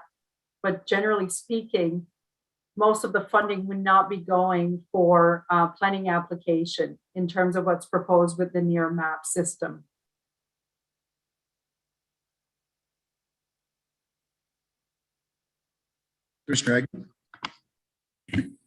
Thank you, and through you, Mayor Patterson, just to add a little bit of additional detail. Although I'm not a GIS specialist, we certainly have that embedded within the planning services group as one of our departments, and we also have a corporate GIS group that resides in IS&T Services, which is the host of the report tonight, or the sponsor of tonight's report. So on the planning side, this type of digital information more so than actual planning applications. We use it for the rendering associated with doing master planning of the city. So the creation of the 3D modeling, that is now very important when we're modeling new areas of the city to look at intensification, built form, those types of pieces versus actual, individual planning applications. So the application on the planning side is more master planning policy basis, being able to create virtual environments and evaluating impact of prospective development. Certainly we utilize it for that to some extent, but it's not really an accelerator of housing per se. And that's more so what the provincial money is associated with. So I think it might be a bit of a stretch to be able to make that case to the province relative to the provincial spend associated with this particular contract. Mm-hmm. Well, that certainly answers my question. I do know from my time as Heritage Chair that when Dash became available to Heritage members and we did the training and so on, it was kind of funny to see the interconnection between the high-tech Dash system and the heritage structures, which of course we're talking about much older buildings than any of the technology used to illustrate it. It really did revolutionize the way that applications came through at the Heritage Committee, having the access to Dash. So I am assuming here with this upgrade to 3D technology, as you pointed out, so now you'll be able to see the bulk of like the massing of buildings in real time, and areas, for infill in real time, and same thing with trees, right, which are also 3D. That seems like actually a bit of a game changer, and it's disappointing that it's not eligible for any of that provincial funding. I'm not surprised, but it's disappointing because what we're talking about here is much more accurate way of mapping out the city, right? So I think it's expensive, really, compared to some other things. Like I say, it's twice as much as the extra amount for doubling the tree initiative. But like we could have tripled you could have quadrupled the tree initiative for this money, right? But I still think it's probably good value for money because of the way that might be a game changer for staff. Thank you. Thank you. There are no other speakers. We will call the vote on clause 2. All those in favor? Opposed? And that carries by a vote of 9-1. Councillor Oosterhoff opposed. Okay, moving on to clause 3, operator recommendation for 805 Ridley Drive East Wing. Councillor Riley. Thank you, Mayor Patterson. Through you, I just have a few questions for staff, recognizing that a lot of the information I'm looking for is in the report, which I read, but for any residents of mine tuning in, I think it might be beneficial. And particularly, I'm wondering about what I asked the executive director earlier in delegation, and that is about the folks who will be hopefully living there. And I do hope that we will welcome them with open arms as we have with the youth shelter. And I want to start with the youth shelter, actually. Where are the current occupants of Ridley Street going, or have they gone already? Photograph. Thank you, and through you, Mayor Patterson. So the youth shelter actually has just moved today. They have moved temporarily back to their old facility on Brock Street.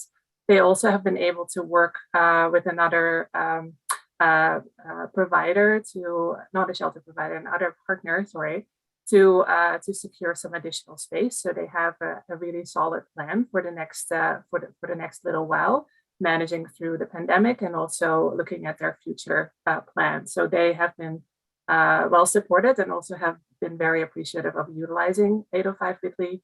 Obviously, the reason that they are moving is because the work on the east side requires some is a little bit too disruptive to also have a service in the West Wing. Yeah, thank you very much. And that's a great segue, because my next question was about when we'll see new residents, and knowing that some of that time in between the youth shelter and hopefully Dawn House will require construction. What type of construction? How will it impact other neighbors in this area? Thank you so much, and through you, Mayor Patterson. So as mentioned, the construction or the demolition and construction has started. There's some amazing work already happening on site.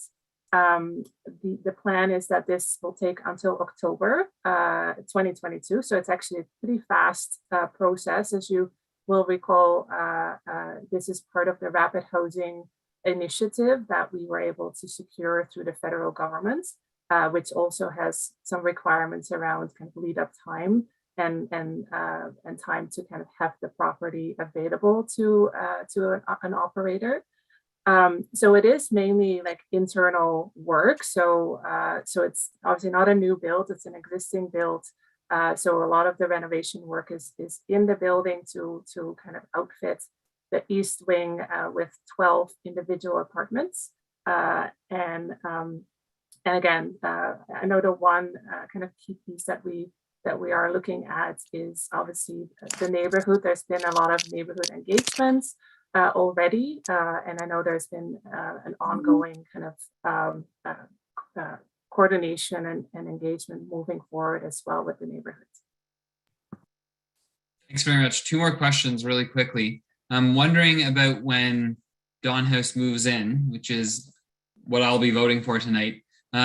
What will the coordination be between the East Wing that we're talking about and the potential for the West Wing? Will it always be Dawn House as the operator and vulnerable women in our community using the site? Or is it possible that someone else or another organization, I should say, would be in the West Wing while they are in the East Wing? Again, just to give the neighborhood a bit of a sense of what might be happening on the site. Thank you for that question. And through you, Mayor Patterson, I will start and I will ask Mr. Davis, who is the project manager on this project, to also maybe jump in here. But first of all, we definitely have the vision also based on the reality of the numbers that we see in our community. It's in the report as well, but we know we have quite a number of women that need housing in different kind of ways.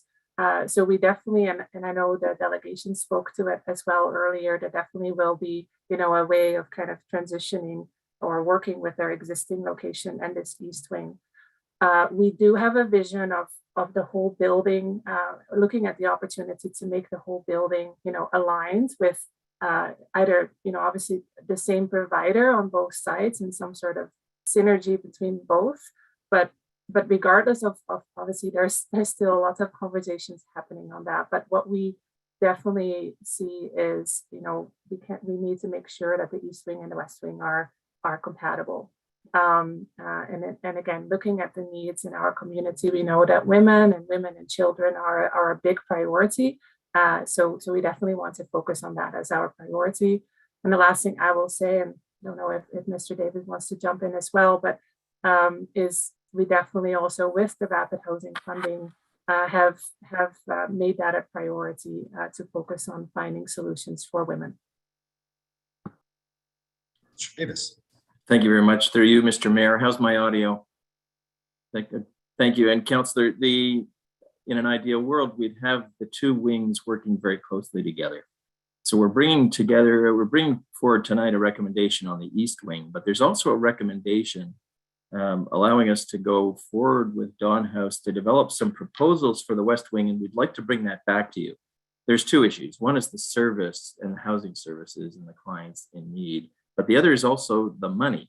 So the East Wing, the capital improvements were funded through Rapid Housing. Rapid Housing did not fund any improvements to the West Wing. So we plan to bring you back a package which will include the types of clients who could be served, whether Dawn House is able, willing, and ready to do that second piece, or whether there's another partner that we can bring to the table, and bring you a financial plan that comes back with that. So that would come back to you in June. Okay, thanks so much. My final question is about the overall operations there when we do find out in June who might be in the East Wing, or sorry, the West Wing rather. And that, if if the uses are potentially incompatible, or even if they do work well together, is there a way that we could provide some type of privacy or security fence between other neighbors and this site? Just again, recognizing the clientele and the vulnerability that some of them have. I don't know if that's a funding question or which envelope this would fit into, but thinking once the site is fully operational, some type of fence or just an awareness of the security needs of Ridley Drive. Perhaps staff could comment on that. Thank you, and through you, Mayor Patterson, absolutely. We've already had and continue to have conversations with the neighbors, with the operator, and our fence is on the wish list, and it's definitely something we're looking at based on funding and how we are, obviously moving forward with the budgets. So definitely very, very much something that we are that we're looking into and would like to find a good solution for. And I guess your first question, or your first part of that question, I will be quite frank, I don't think we would necessarily come back to council with a proposal that does not align between east and west. I mean, that will be really important. Fair enough.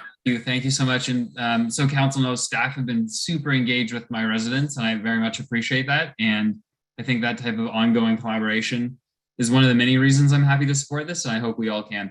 Thank you. Thank you. Is there any other discussion on clause 3? Councilor Neal.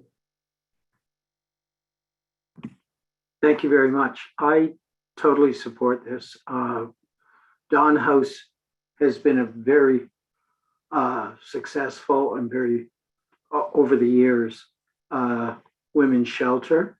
And right now, without having a service provider for specifically for women, I think there's some issues when we have women going to a kind of co-ed setting. And I think they've done a very, very good job over the years. They have a very good reputation. They've developed a really good working relationship with their community and their neighbors. So I'm totally in support of this. Thank you. Thank you. So with that, we will call the vote on clause 3. All those in favor? Opposed? And that's carried. Okay, on to clause 4, community focus group downtown improvement plan. Deputy Mayor Holland. Thank you, Mayor Patterson. So yeah, to start, I think what really struck me most about this was the fantastic work of the working group, focus group, sorry. These are some of the deepest social challenges that we've ever seen in an unprecedented period of time. And every time I came upon a recommendation from the focus group, I thought, how is it possible to do what they're trying to do, which is to help solve one of these problems, and was really inspired by each one of those recommendations. So that definitely speaks to the compassion and dedication of people involved in this work, and I appreciate all of that. I mean, I think, however, in spite of all that, it's obvious that there are still gaps, and I know that, and I hope council knows that those gaps are what we will be needing to be addressing in the coming weeks and months in some fashion. So I guess I do have a question, first of all, to staff, and a couple of the questions really have to do mostly with how are we going to keep an eye on progress. The first part talks about reporting back, or I guess overall, the kind of reporting back structure is to report back in March 2023 to council with an update on the outcomes of these recommendations. And that makes perfect sense. It's a year from now, we'll have experienced everything and see what's working. But also, of course, this council is not going to be involved. Is there is there something built in that where staff will be moving forward or permanently implementing any solutions so that we don't have to wait and see what happens with a new council or what happens, you know, at another time, over a year in the future? Seo Hurdle.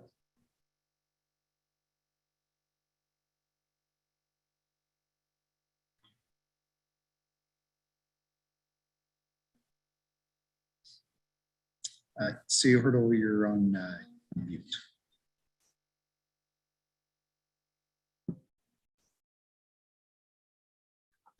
I'm having some sound problems, Mr. Mayor. I apologize. I am actually doing the sound from my phone.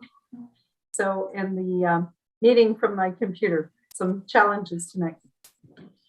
So, Councillor Holland, we will be implementing these measures as soon as council approves. So there are a number of them that are identified as short-term measures.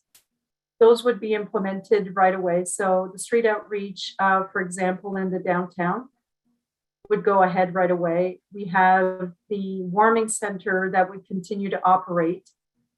And internally within our partners, we would be tracking some data, especially around street outreach, to try to monitor the change in terms of people that are living in homelessness in the downtown. So that's something that we will be going ahead and monitoring, and we can definitely provide some updates to council. That's not an issue.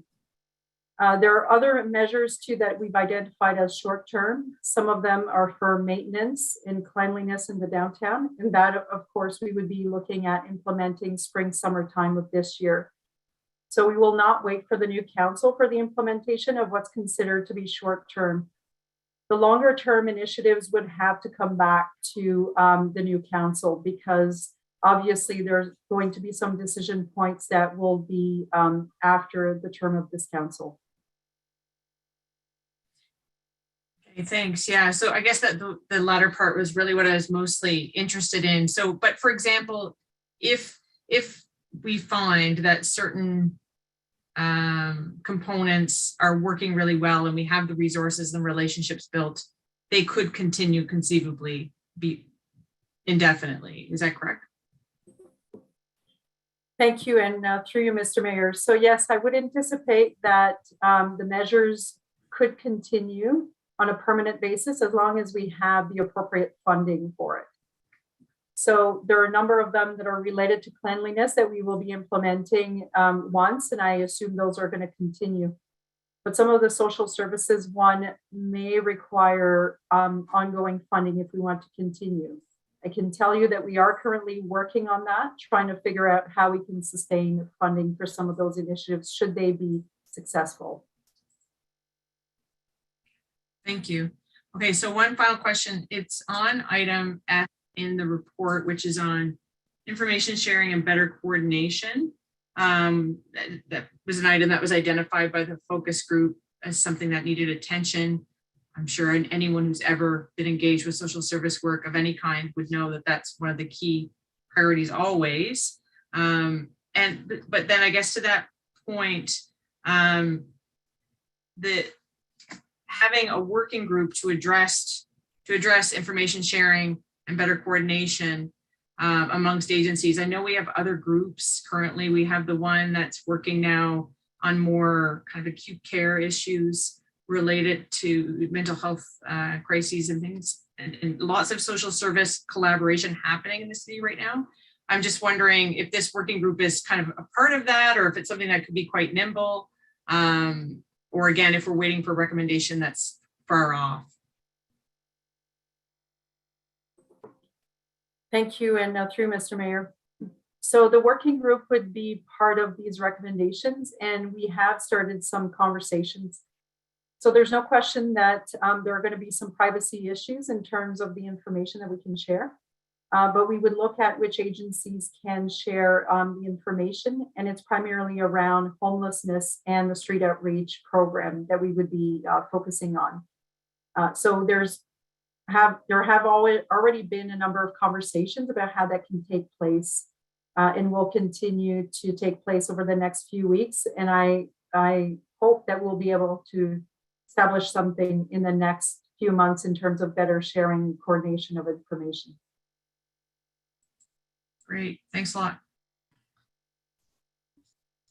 Next is Councillor Sinek. Thank you, Your Worship. Through you, I support the recommendations, the 2 outreach workers and extending the warming center. One thing from the delegation, when they showed the picture of overflowing garbage cans, I just wondered if staff can comment on that. There was so many recyclables that were in that garbage can. And so is that part of the solution? Like, can we get more recycling containers downtown? I hate to see the overflowing garbage cans, but I do realize too that during the pandemic, we couldn't be at full staff. And now out of the pandemic this summer, hopefully we will be. Can Commissioner Joyce speak to this? Thank you. Thank you, and through you, Your Worship. Yes, so we're well aware of what's been happening. We've had quite a few discussions with Mary Jo from the DBIA and talked about the overflowing systems, the contamination levels that we have in some of the recycling, and quite honestly, the recycling system, I would say from a public use perspective, is not fantastic. From what I've discovered, a lot of our recycling actually is going straight into the garbage because of the level of contamination. So one of the objectives of this is to increase, first of all, the garbage pickup if needed for different areas, and it's actually beyond just Princess Street, by the way. But to look at making sure that our schedules are addressing the needs that we're seeing out there with the overflowing garbage and recycling containers, placing more garbage and recycling containers in the downtown. So we're working with the BIA to identify locations where it would make sense to have more. And then we're also looking at what can we do to improve the system for recycling in public spaces, and a typical example of that is coffee cups. So you hear people put a coffee cup, but there's still coffee in the coffee cup, and that then contaminates that load. So we're looking at all those things to try to improve, because we, in my mind, really do need to do a better job on that. Thank you. Maybe some of that is public education. And I know this now gets beyond just the scope of beautification downtown, but I think public education is so important too, as to what things can be recyclable and what things cause contamination, which is another conversation. So thank you. Next is Councillor Neal. Thank you very much. And I really appreciate the work that the community focus group has done. I think they have some excellent suggestions, and I'm really happy that both the DBIA and Tourism Kingston recognize that with this pool of money that is taxpayers' money, that they're quite willing to go beyond Division Street if needed. And I totally support the idea of the 2 outreach workers. And I'm looking forward to them working really collaboratively with the city outreach workers so that we aren't as hung up perhaps on boundaries. I'd like to ask a question of Mr. Joyce or Ms. Hurdle.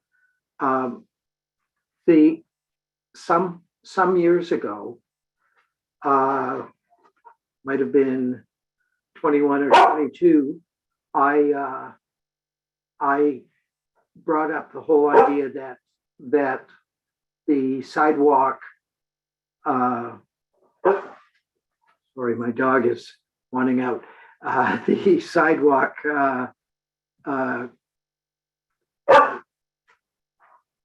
street cleaner always stopped at Division Street, and they worked out I'll be right back. I'm sorry.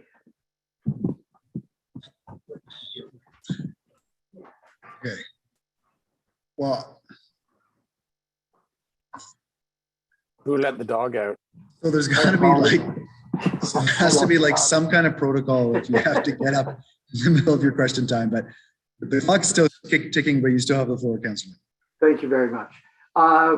So I'm hopeful that we'll be able to continue going beyond Division Street. And I did send an email earlier to Mr. Joyce and Ms. Hurdle.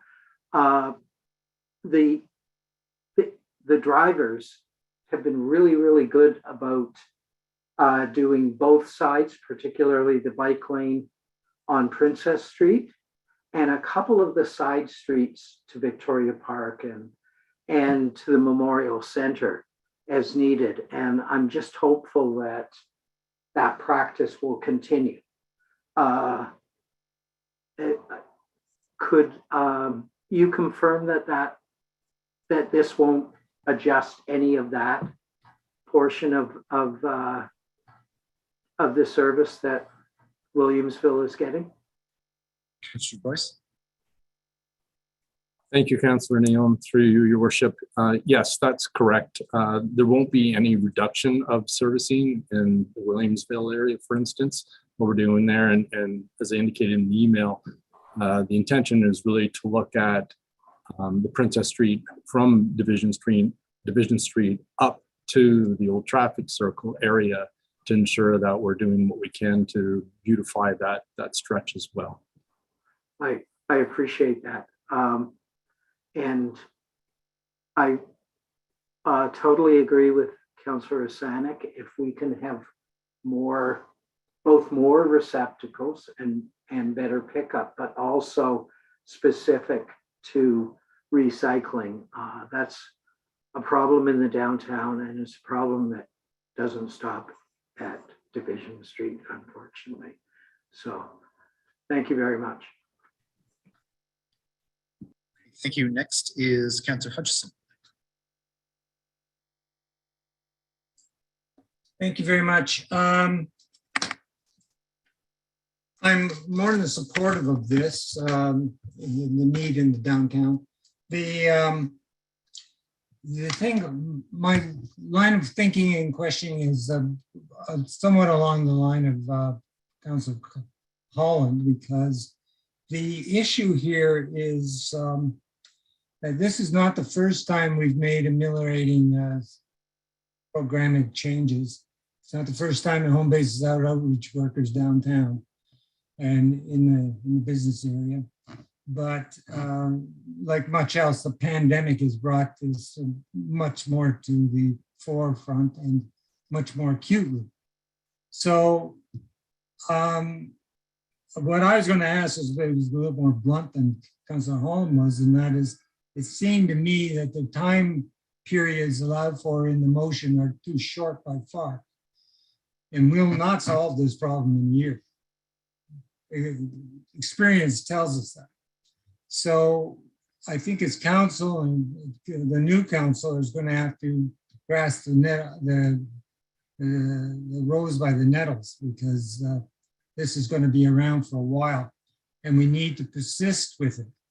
And before we've had ameliorating things, but then it sort of got better and things sort of slid, and then it got better and then it slid. I don't know how many times I've been through this. So, but not to the extent of the central focus group, which has very strong ideas about what needs to be done. That's why I asked about how many detox beds we needed. We need to have goals. We need to know really what we need, and we need to pursue that, partly with the province, because detox is not a municipal program, but it's clearly what we need, and we see that with the ICH and where they're going to send people when they need it, and aside from saving lives, they need to be able to redirect people.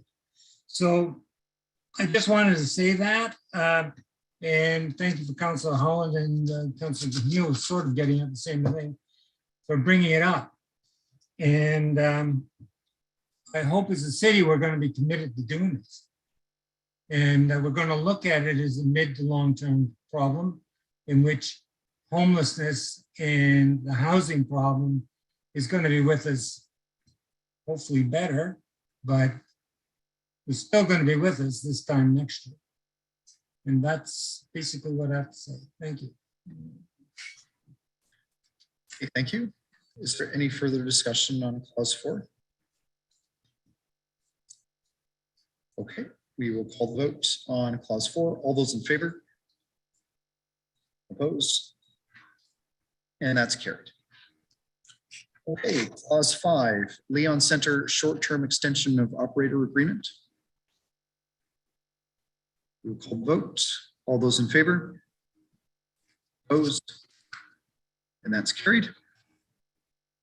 Clause 6, provincial funding to streamline development review.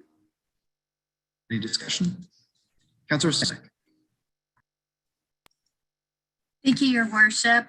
I support this motion and trying to speed up our development process using the money to hire extra planners and the other staff that are recommended for this recommendation.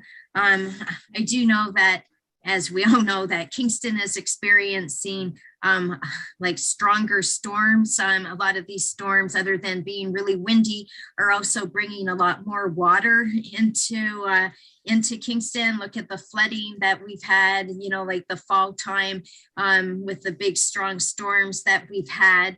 A lot of our developments too can have stormwater issues, you know, affecting like our water tables, just the runoff from the developments, and even, you know, effects of the drinking water into the lake and into the Cataraqui River, for example. And the city relies on the CRCA for, you know, water analysis, and also for providing analysis on source protection for the water.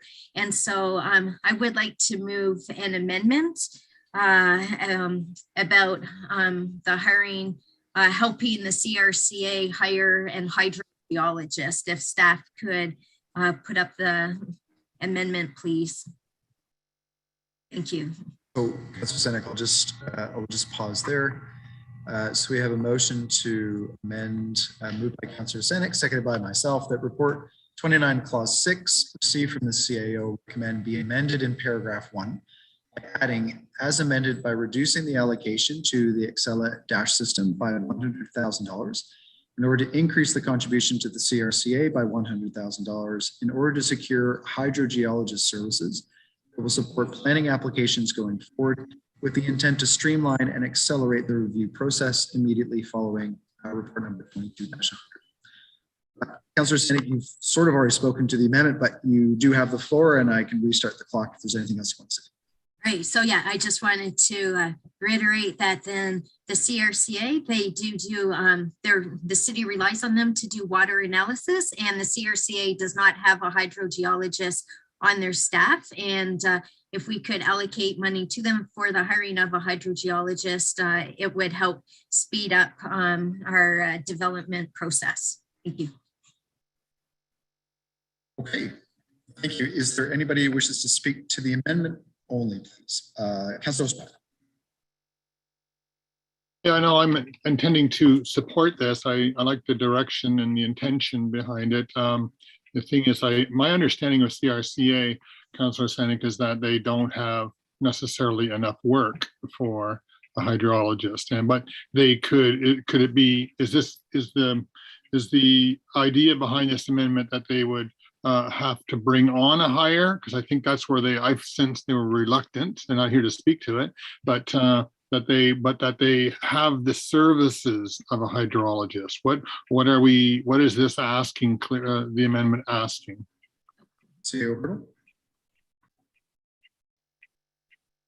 Thank you. And through you, Mr. Mayor. So I've had the chance to talk to the CRCA in the last few weeks. And I would concur with Councillor Oosteroff's concern about having sufficient work for full time. but there could be hydrologist services that are provided. So how the CRCA decides to structure that, I think they would best know that. And what council could do is redirect the funding, and then the CRCA determines how best to approach this, whether it's a part-time position combined with something else. They could look at the different options. That's how I understand it as well. Thank you. Councillor Strapp.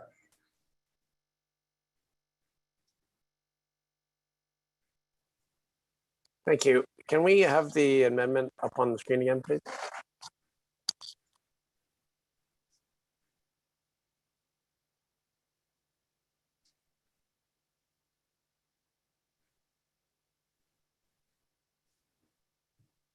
Okay, so in my understanding, this amendment is to give the CRCA $100,000 more so they can hire a hydrogeologist with the intent of streamlining and accelerating development applications. That's what the amendment says. So maybe we can hear from the CAO why the language accelerate and streamline development applications is important to this amendment. So thank you. And through you, Mr. Mayor. So Councillor Stroud, that's a very good question. The provincial funding does have criteria attached to it, and being able to streamline and fast track or accelerate planning application is part of the criteria. So the province is really looking for ways on how can we get faster approvals and faster shovels in the ground to actually move to more residential units at a faster pace.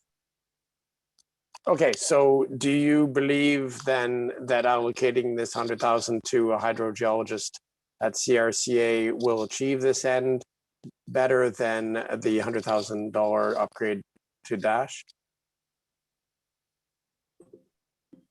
Thank you, and through you, Mr. Mayor. So Commissioner Agnew may want to add to this because she's more familiar with the DASH system, but definitely having access directly to hydro-G expertise would help to fast track in the reviews and not have to outsource everything to consultants and not know which consultant's going to review what. So that takes time to select consultants. So I think there could be some efficiencies there in terms of fast tracking, accelerating applications. And yeah. Sorry, Councillor, I'll just yeah, no, that's fine. Thank you, and through you, Mayor Patterson. So CAO hurdle is correct. Typically what our process is now, and working with the CRCA, when we have a matter that needs to be looked at in detail from a hydrogeological perspective, it isn't someone that we have on staff within the city of Kingston or the CRCA.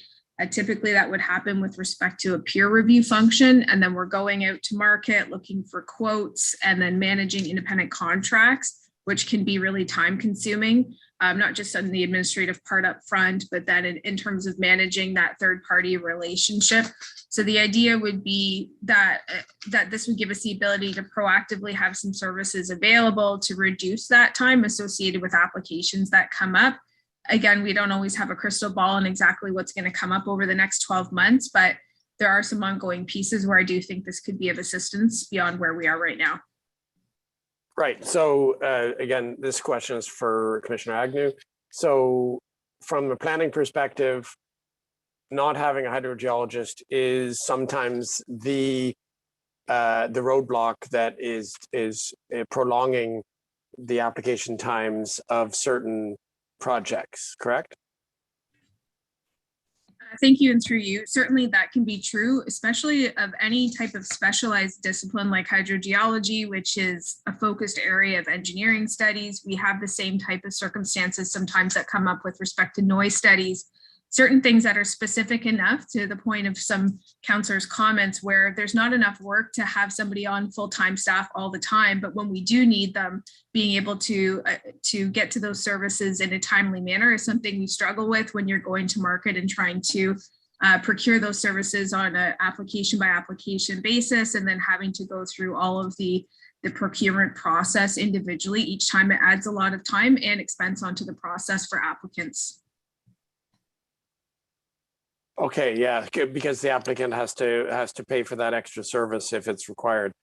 Okay, well, it seems like it's a bit of a stretch to say that this will streamline applications, but I think that in the cases where a hydrogeologist might be the stumbling block, it definitely would avoid a delay. So if that's what you mean by streamlining applications, it will avoid an unnecessary delay, then I think that that's correct. I guess the council needs to decide whether this is a higher priority and to reallocate this money. I think I'm convinced and I will support the amendment. Thank you. Great, thank you. Is there anybody else on the amendment? Councilor Hutchison? I just wanted to support the amendment. I think the way, well, Commissioner Agnew sort of talked about it, is that if we have more readily available and timely and better knowledge of the situation, and then it's probably going to improve the streamlining of certain developments, because it's better to know something than wonder whether it is in fact the case, or wait for it to come about, or order a peer review or whatever. So I think in this case, with the CRCA, given their responsibilities relative to the city's planning process, it's a good expenditure of money, and I think we can justify it. So I'm going to support this amendment. Thank you. Okay, is there anybody else on the amendment? Okay, we will call the vote on the amendment at this point. All those in favor? Opposed? And that's carried. So we are now back to the recommendation as amended. Councillor Stanek, you have the floor. If there's anything else you want to say, no. Okay, is there any further discussion on clause 6 as amended? Councillor Hutchison. Bit in the report about DASH, and I'm receiving comments about how difficult DASH is to access and how difficult it is to use, and how you can easily get lost in there from the, not only the public, but I had a counselor the other day tell me they're in there every couple of weeks to a month, and they're saying they can't remember how to get in there because it's so complex.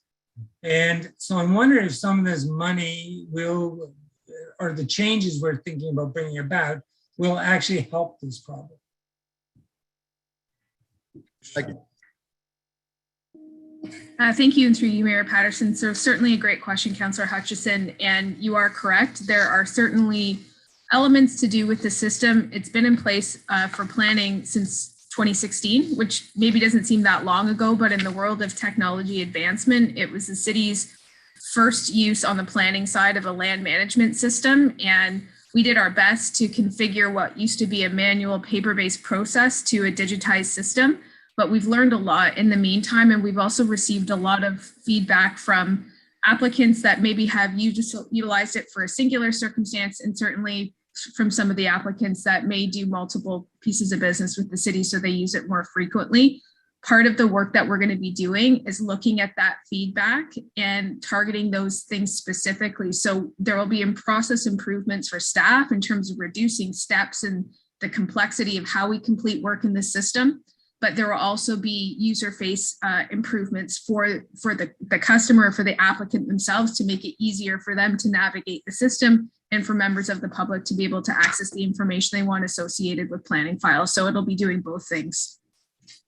Oh, that's great. That's great news. And then I hope it comes to fruition. And I want to say I'm very supportive of DASH and the whole development of it. And I can understand the complexities of bringing it online. But I think we That'll be money well spent. Thank you. Okay, anybody else on clause 6? Councilor Kelly. Thank you, Mayor Patterson, through you. I was wondering why of the staff we're proposing hiring, we're not talking about having people come on board to finish up some of the big policy documents that planning has, very laudably been undertaking: density by design, central Kingston growth strategy, so on and so forth. Perhaps Ms. Agnew could talk to the staff we have through this fund. Yeah, thank you, and through you, and great question, Councillor Kiley. I think part of the challenge that we had in devising a strategy for how we wanted to propose council spend this money is that the limitation is that it's 1 year funding, it's one-time funding, and we have 12 months to spend it, and you have to provide all the documentation of the spend within that period. So it's not like we can say we're almost done, but we're going to have some expenses that go further into 2023. Those would not be eligible based on how the funding is set up. So when evaluating that and looking at it from like a practicality perspective, and also in recognition of some of the restrictions that currently exist within the market in terms of number of qualified senior professional people, and I think that's more of what you're getting at. Our strategy here is looking at creating some additional opportunities more at the front line or entry level, with the understanding that the offloading of some of the more straightforward applications, maybe some of the day-to-day work in terms of supporting applicants at the counter, the planner of the day function, looking at committee of adjustment, or some of those more minor items, that by offloading those from some of the more senior staff we have, we're in fact freeing them up to be able to assist more with the policy work. So it's a two-pronged strategy that we've developed, trying to look at how we could best utilize the money within the time we have, recognizing the market restrictions that we're dealing with at the same time. That makes sense. Okay, happy to support this.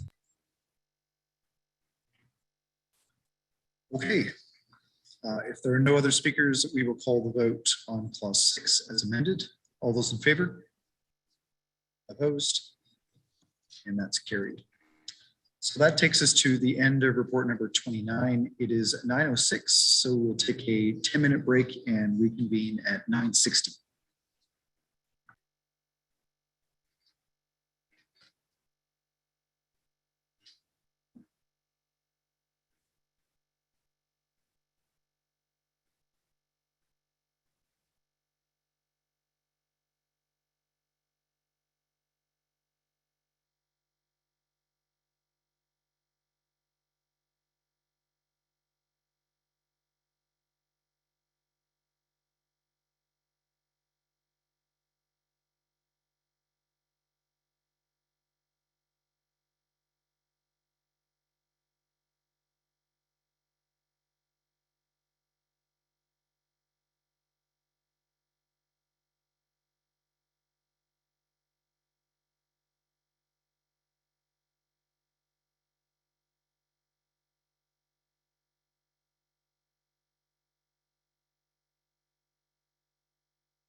Okay, folks, we will reconvene. So first up, we have report number 30 from Heritage Kingston. Moved by Councillor Doherty, seconded by Councillor Osterhoff, that report number 30 from Heritage Kingston be received and adopted. Okay, so there are a number of clauses in the report. Would anyone like any of the clauses separated? Councillor Osterhoff. Thank you, Mayor Patterson. Just the application number 1. Okay, so that's for 2368 Middle Road. Yes. Okay, so if there's no other separations, what I will first do is call the vote on the balance of the report. So everything except for item 1 with respect to 2368 Middle Road. Okay, we'll call the vote. All those in favor? Opposed? Oh, sorry. Okay, so now we have the application for Ontario Heritage Act approval, 2368 Middle Road. Councillor Osterhoff. Yeah, thank you, Mayor Patterson, and through you. I bring this file up tonight for council's attention, and it's similar to last month. I think it was last month or maybe the month before. We had a long discussion and some concerns and a deferral related to a Sydenham Street residence, and so this particular file, 2368 Middle Road, and perhaps Heritage Planning can refresh some of the things that I'll forget about it, but has come up again too. And if we read the recommendation, I want to bring to council's attention tonight to what I feel needs to be more specifically addressed or supportive of owners of heritage properties. And we can see that in the first part of the recommendation is that it talks about the repair of 3 existing windows, and the repair of 4 existing period windows, and the repair of 2 existing period windows. And at Heritage, we did discuss it. I did ask for an amendment to give greater consideration for the owners of this particular property. It's a manse property of a church community, and it's a beautiful, beautiful building and place. And they had asked for permission to install vinyl windows on 3 basically windows that were causing livability issues in the home. And so, and when that was brought forward, then Heritage was determined that that probably couldn't happen. It's a very strict bylaws related to windows. So the concern I have about it is that it's an extreme cost to do this. And though we go down to line number 5, and it talks about should replacement be justified through a detailed assessment, details of all replacement windows, including elevation and section drawings showing the appropriate history and patterning proportions shall be submitted. And even though number 5, as it reads, it is supportive, and it provides the owners with an opportunity to have some relief. I'm concerned that it's not enough, and I think it's time for council to look at this, and to maybe we can have the director address it as well tonight here, to know that I do believe it is going to be addressed in the short-term future, but that this file I can't support it in its present as it's being recommended tonight. And I'm wondering if we could get maybe Ms. Campbell to explain it further.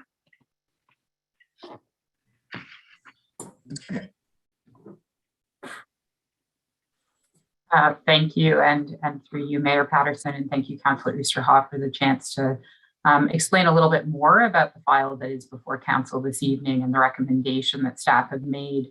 The cost for window repairs is certainly substantial. It is one of the areas of heritage management that we try very hard to support applicants to be doing ongoing routine maintenance on windows so that they can defray major repair costs by keeping up with those maintenance schedules. And in fact, well-maintained period windows have exceptional lifespans and actually can outperform modern equivalents on replacement.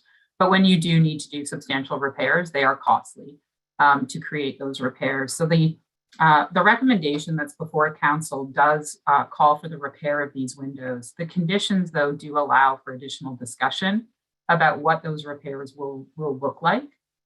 So I think one aspect of this that I would just like to share with council to confirm is that the permit, it sets up a set of actions that are allowable with the consideration of the heritage attributes, but it doesn't define in what order these actions have to be taken or in what ways those next steps may consider additional financial considerations. So what I mean by that is the recommendation clause sets up the request for the assessment of the repairability.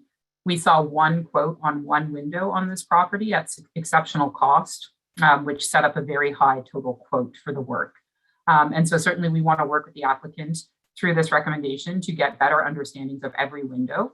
Our next step there would then be supporting the applicant to scope those repair costs so that they're appropriately restoring and retaining those attributes, but that they aren't necessarily going for the luxury, full cost, everything all in, unless it's really warranted. So we would like to support them in that way, and that is supported through this recommendation.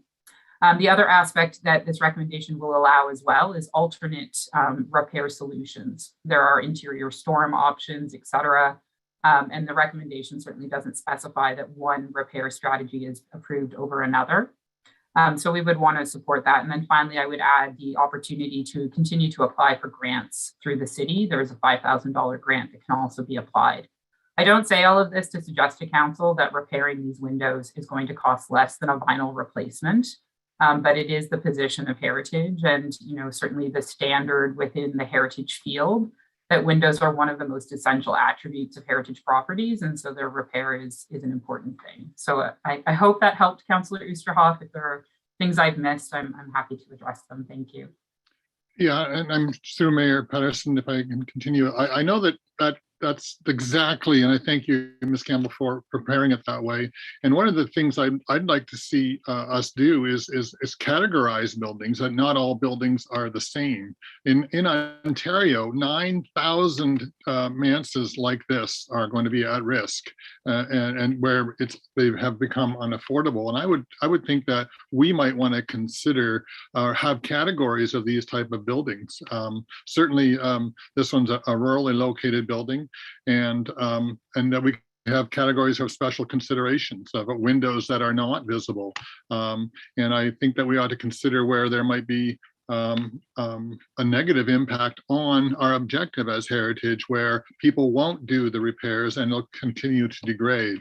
And so I think that it's something that we should be thinking about here, even tonight. Are we doing a disservice to heritage when the livability of these properties is coming into question because of the cost, and perhaps we as a council can do more by looking at other communities like Hamilton has 0% loans for heritage buildings. Perhaps there's more that can be done to show our commitment to heritage. So I'm not sure if you want to comment on that, but that's my thoughts. Thank you, Councillor Oosterhoff. Next is Councillor McLaren. Thank you. Just a quick question about your alternate repair options and the livability of some heritage. I understand that windows are extremely important as a heritage thing, but some of the 18th and 19th century windows are not very economical for heat retention inside a building.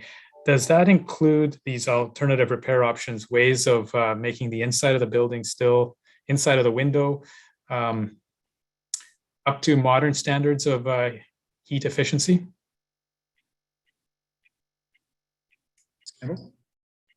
Thank you, and through you. I'm certainly not an engineer who has trained in these areas, so I can only speak to the knowledge that I've acquired kind of in the practice of heritage. But it is generally understood that well-maintained period windows can perform very close to equivalents with modern windows. I know when we talk about double pane windows versus single pane, we're often looking at the addition of storms, either interior or exterior storms to get that same degree of support and functionality out of the windows. When we look for the repair of period windows, though, we don't look for them to be brought to modern compliance, if you will, or performance criteria. I'm not sure how we would even assess that equivalency, but certainly there is a lot of literature in the field that would support that well-maintained period windows can function very efficiently within homes.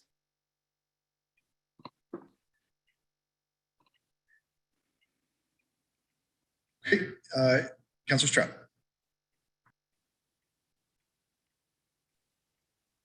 Hi. This discussion now, it's becoming I guess a monthly thing where we're going to talk about heritage windows. It's a little surprising. It was definitely something we talked about a lot on the Heritage Committee the 4 years I was there. So thank you, Councillor Oosterhoff, for highlighting this tricky aspect of heritage buildings. It pretty much every heritage building has this aspect in play. And I think I'd just like to highlight a couple of things that Dr. Campbell was saying. There is some there's a lack of understanding of heritage windows in the community, and it makes this kind of discussion is going to give the wrong impression, I think, about what the reality is in a heritage building. I think you have to be, if you want to highlight the repair cost, which, as Dr. Campbell said, is much higher if windows haven't been maintained according to schedule, and they have to be repaired, right? So repaired rather than maintained. The repair is more expensive. But we're talking about an amount that is nothing compared to what the property's value is. Nothing. The windows, even if it's $5,000 to repair them, that's nothing compared to what their property is worth. Okay, so it's a little bit nickel and dimey. I'm sorry if I'm offending any homeowners, but it's a little bit nickel and dimey to say you're going to jeopardize the heritage value of your entire property for the sake of saving a few $100. You know, it's quite. I don't own a heritage property, but I lived in one, and it had heritage windows, and they were replaced by the new owner after I left, and it's a real shame. It's a real shame that happened, because the property now has lost value. It has lost a lot of heritage value, and which equals monetary value at resale. I'm sorry, but it does, because the people that buy heritage buildings, that's one of the things they look for. They look for that purity in the components. And if the new owner of where I used to live, when he comes time to wanting to sell that place, it won't be to a heritage lover, because all those beautiful heritage windows are gone. And they were fine. They didn't even need to be repaired. So there's some misinformation out there about the heat savings that Councillor McLaren mentioned. Again, it's very small, the difference, and compared to the value, the heritage value that it brings, it is completely bordering on, like I say, misinformation. The truth is, these properties need to be maintained to a certain standard, and you need to know that getting into it. You shouldn't acquire one if you don't have that in mind. And you're the steward for that property for the time that you're there, which is maybe one generation at most. These properties will outlive you and everybody else in this meeting by 100 years or more, right? Some of them are over 200 years old, right? So if you don't understand the stewardship aspect of heritage conservation, you don't really get very far. And any of this talk of heritage windows being, an extra burden, yeah, that's why we have heritage grants. I'm sorry if I sounded a little frustrated, but I heard this for 4 years, the arguments like this at Heritage Committee, and it's very clear to me what is the right thing to do. And the right thing to do here is to follow the experts' recommendation. This was voted on by the Heritage Committee. Councillor Oosterhoff was there, and he's presenting a minority opinion right now, which is his right. It is also probably the homeowner's opinion, but that doesn't make it correct. And we have to, as a council, maintain as much heritage value as we can in these properties, or give up on the whole heritage preservation thing in Kingston. Thank you. Thank you. Is there anybody else that wishes to speak? Councillor Carly. Thank you, Mayor Patterson. Through you, I've said it before, so I'll say it again. I'm a rookie on this type of thinking. I haven't been on Heritage Committee. So a quick question for Ms. Campbell. What are the potential consequences for the homeowner if they decide in their estimation they do not want to follow the recommendation? How does that play out from the city's perspective? Is it a fine, a bylaw infringement? What does that look like if they say, you know what, I've decided I don't want to maintain that value and I'm going to put the windows in that I want? Ms. Campbell. Thank you, and through you, I will start and certainly invite Commissioner Agnew, who has more information about things like the AMPs and other monetary processes through the Building Acts. Within Heritage works, we can certainly we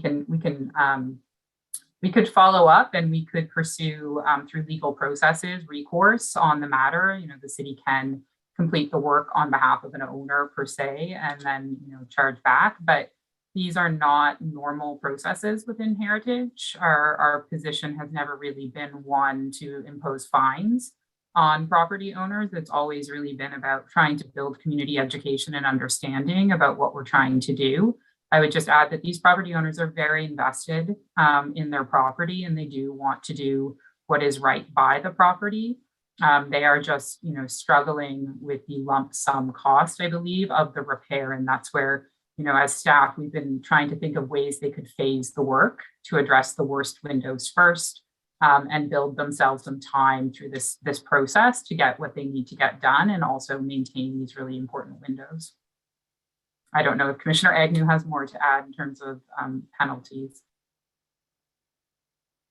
Thank you, and through you, Mayor Patterson. Certainly, the city does have avenues they can pursue if there is like a willful destruction of something that's a part for a property, and in particular an attribute that's identified as something that's protected.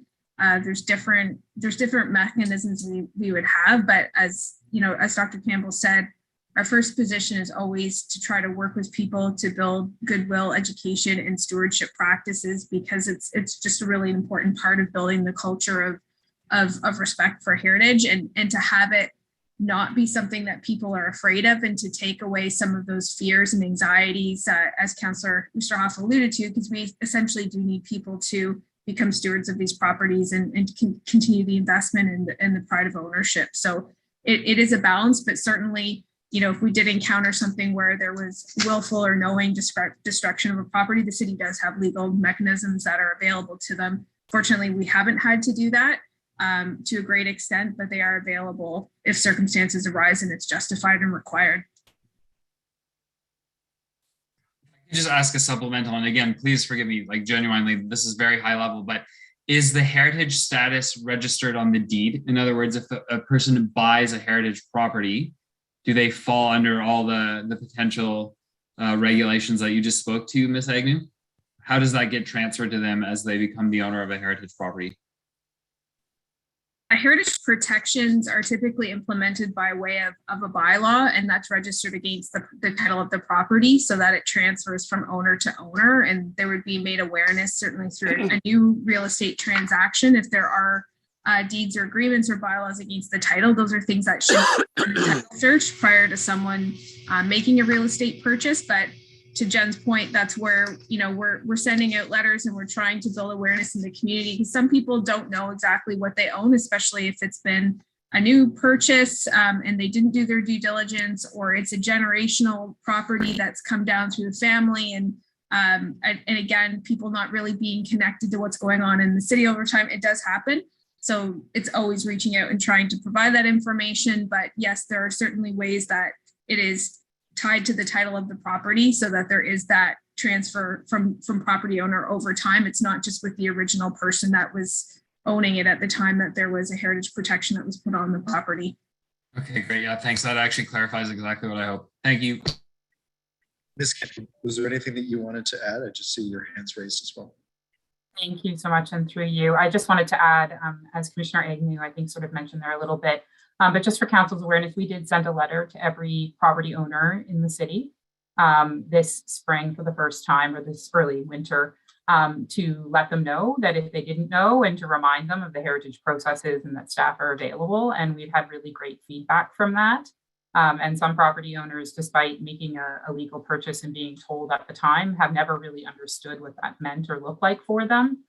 So it's really actually a targeted communications campaign we're working on right now as a department to try to, again, educate so that people become really great stewards of the properties they bought because they really cared about them. Thank you. Okay, thank you. Councillor Ostrov, I'm sorry, you've already spoken, so I'm going to have to go to next on my list, which is Councillor Hill. Thank you, Your Worship. So I'm just trying to get, and I'm like Councillor Carly, I haven't sat on heritage, and so I do defer to Councillor Stroud's experience in this regard. But I'm just trying to understand it myself a little bit better. So who sets the standard for this? So, I'm just by way of example, would an owner of a property in Belleville be held to the same standard as an owner of a property in Kingston, or do we do that locally, or is there some kind of guiding principle? Thank you. And through you, there are guiding principles, both at the national and provincial levels, that are applied in the assessment of heritage properties and alterations to them. We tend to refer to them in our reports as the standards and guidelines. But there are also specific local guidelines. They can be established through things like a Part 5, which is a heritage conservation district within Kingston, which would specify what could and should happen within those properties specific to their context and value in our community. And then also we have policies as well, and we in fact have a windows policy at the city that deals specifically and is relevant to every discussion we have about windows. And the reason we have a windows policy is because windows are one of these key elements of heritage that really do need to be understood. And in most cases, we as staff are almost always going to be looking for repair unless there really is not a path forward that would see that be a viable solution.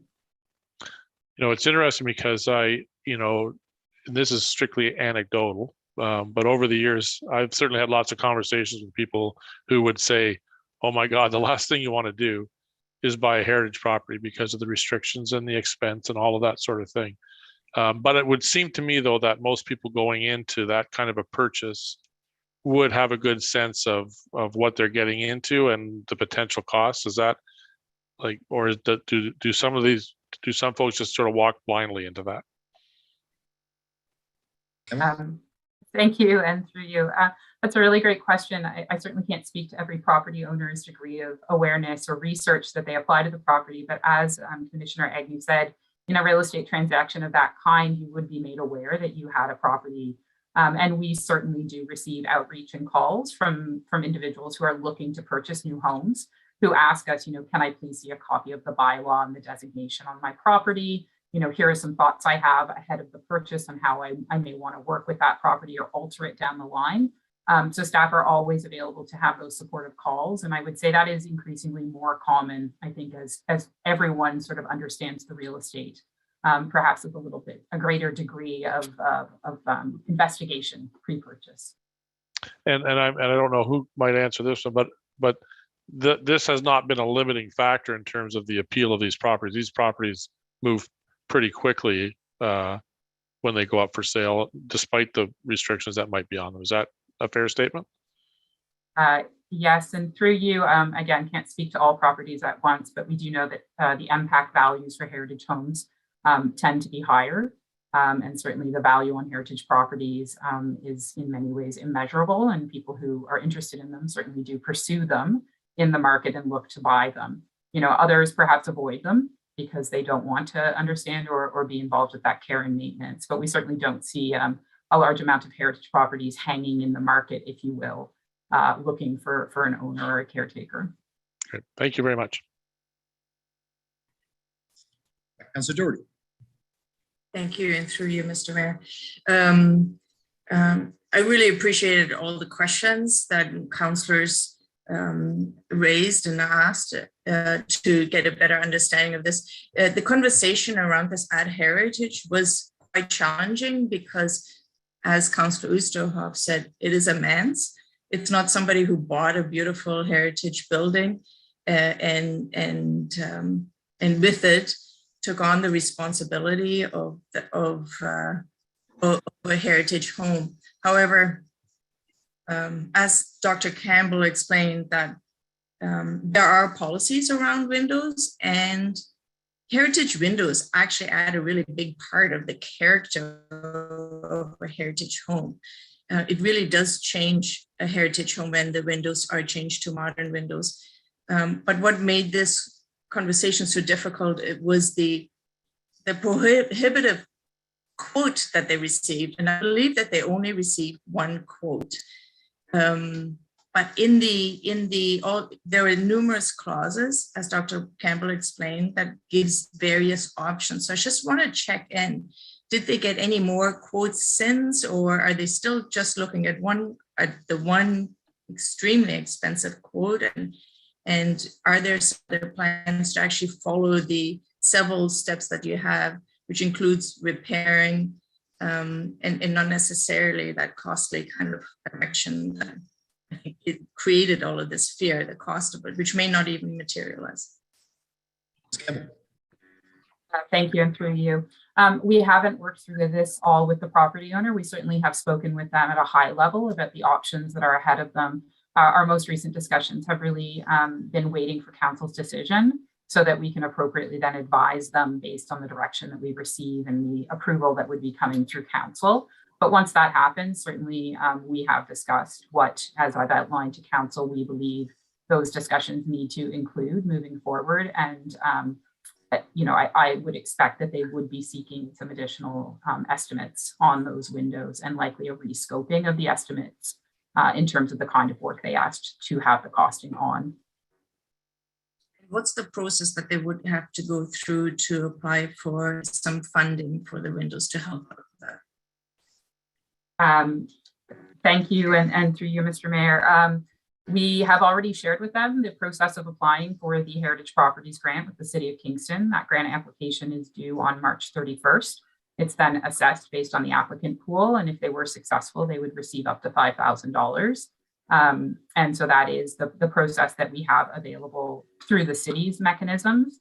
We can certainly help to support them if they want to look for other sources of funding, but those aren't ones that are within the city's control per se.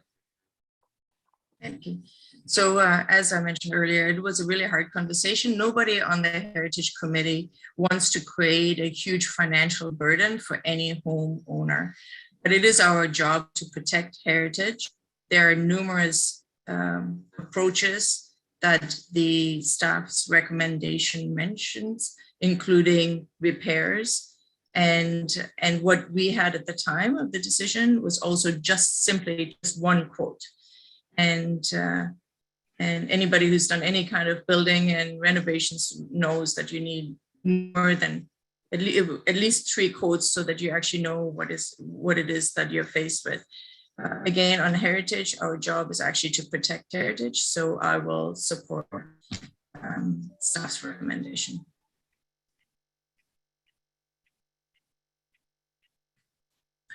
Okay, is there any other discussion? Okay, we will call the vote then on clause 1, subsection 1. All those in favor? Opposed? And that's carried by a vote of 9-2. Councillor Kiley and Councillor Osterhoff opposed. Okay, moving on. We have nothing under committee of the whole. Information reports. If you have questions, just raise your hand. Well, first one is Third Crossing quarterly update Q1 2022. Okay, no questions. Information reports from members of council. We have no information reports there. Miscellaneous business. Number 1, moved by Councillor Osanek, seconded by Councillor McLaren, that Sir Councillor be appointed and act as chair to the School Pedestrian Safety Working Group. So I will open up the floor. Is there anyone that wishes to put their name forward for the working group? Okay.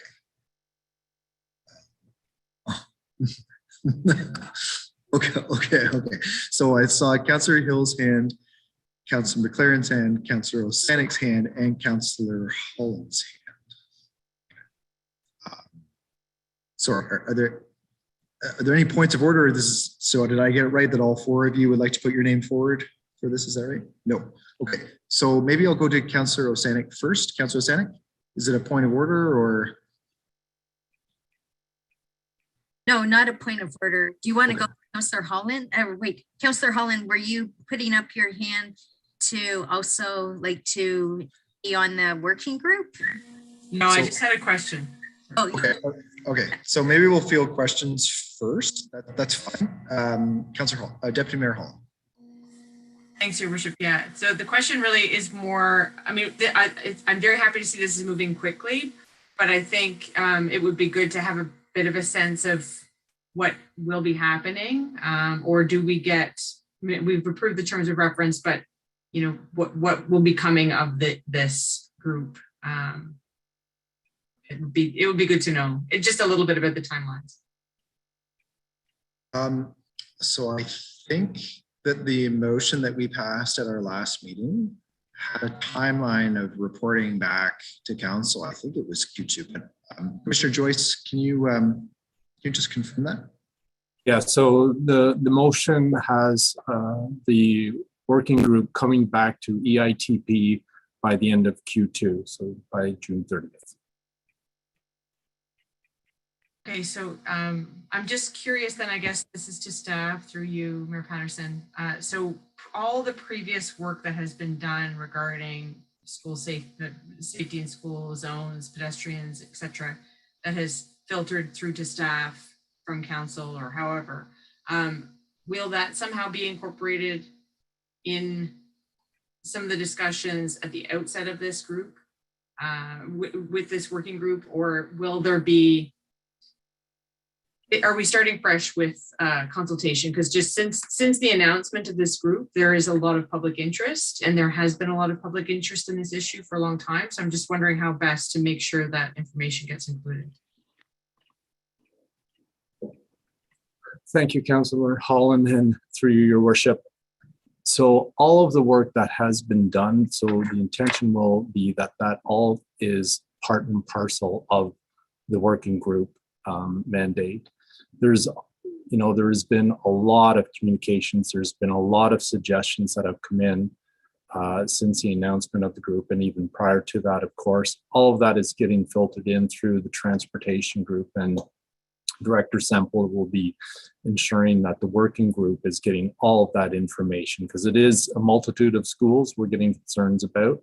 So all of that work will form part and parcel of the entire scope of the working group. Thanks.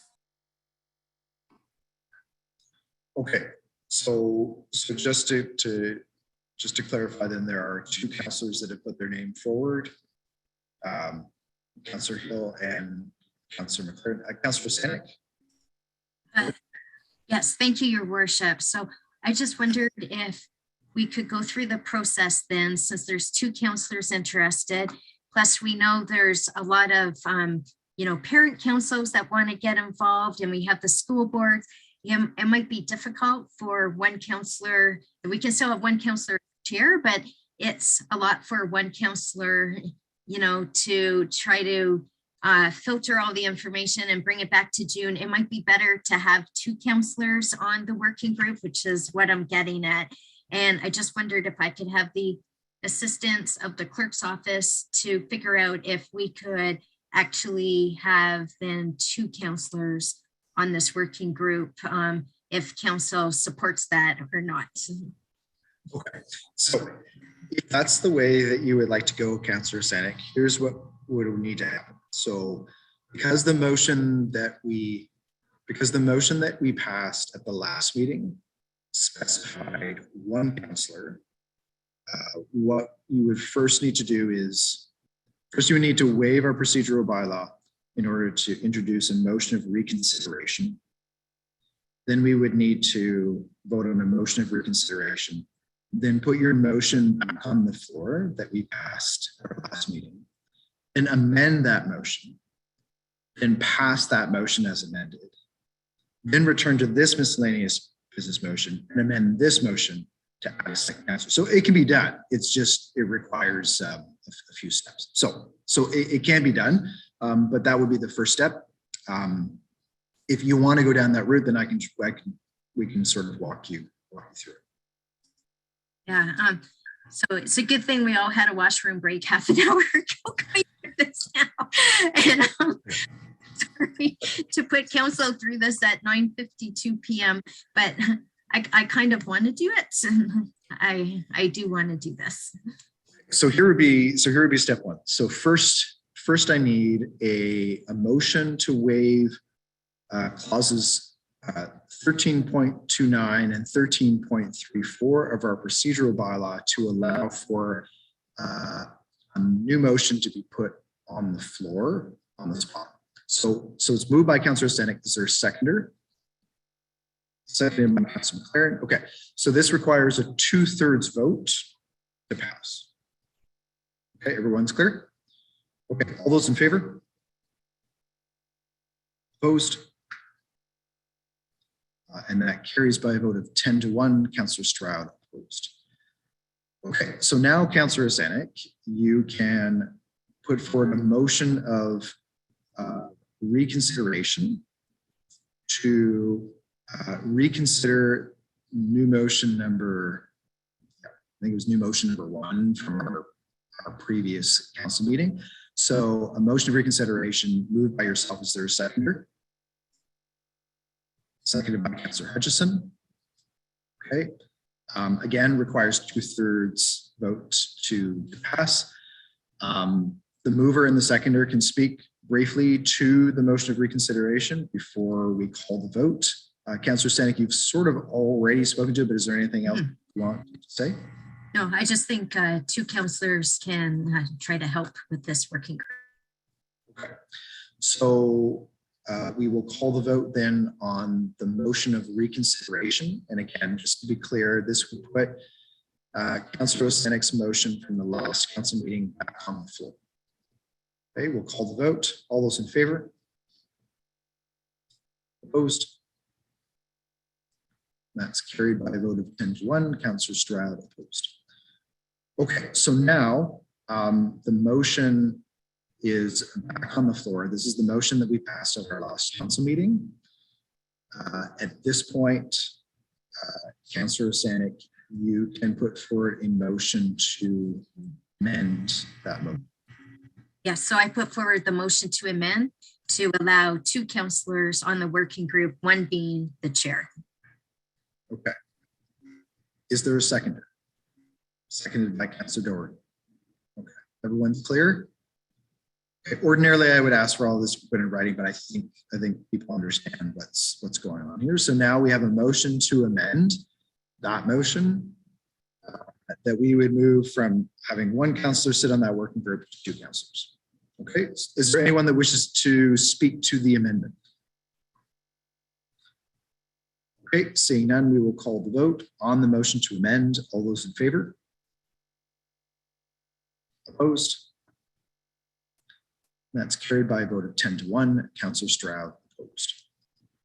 So now we have Councillor Senek's motion to create the school pedestrian safety working group. It has now been amended.